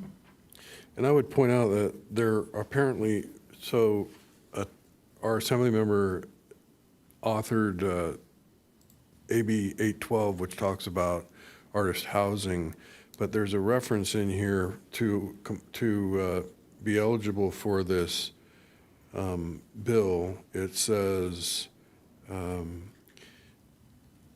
be designated cultural district certified pursuant to Chapter 9.2, commencing with Section 8758 of Division 1 of Title II, or within any similar locally designated cultural district. So while I'm all for applying to the CAC, if it doesn't work out, I think that we need to really look at locally designated cultural districts to establish, and that would give us the ability to maybe do ICA with Miracosta and everything there, right. And the garden and the Quail Gardens Drive area and so on. Yeah, that's an excellent point, and we will absolutely do that. Hopefully we get the state level, and hopefully we can have an expanded district, but, in any case, we can do a local one.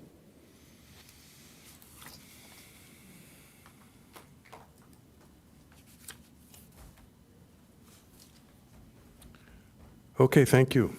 Councilmember Ehlers? It's not working. What would you like me to put in there? But you're not a no anyways. Motion carries unanimously. Okay, thank you all. Appreciate you coming out. With that, we move on to city council member reports pursuant to AB 1234. I have nothing to report. Nothing to report. Nothing to report. I had a Sandag meeting, and it was remarkably frustrating. It was the old deja vu all over again with issues related to the failed tolling operation for SR 125, and the independent auditor finding that our new contractor is not performing, et cetera, et cetera. So we're still working on it, but.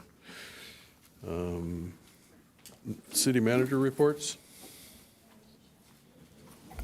North County's hottest events happen in Encinitas. Mark your calendars, people. The 2024 Encinitas Holiday Parade, presented by Online Builders, is taking place on Saturday, December 7th at 5:30 p.m. The theme of this year's parade is Creativity in Motion. City attorney reports. No report this evening, Mr. Mayor. City clerk reports. No report. That does it. We're adjourned. Thank you all.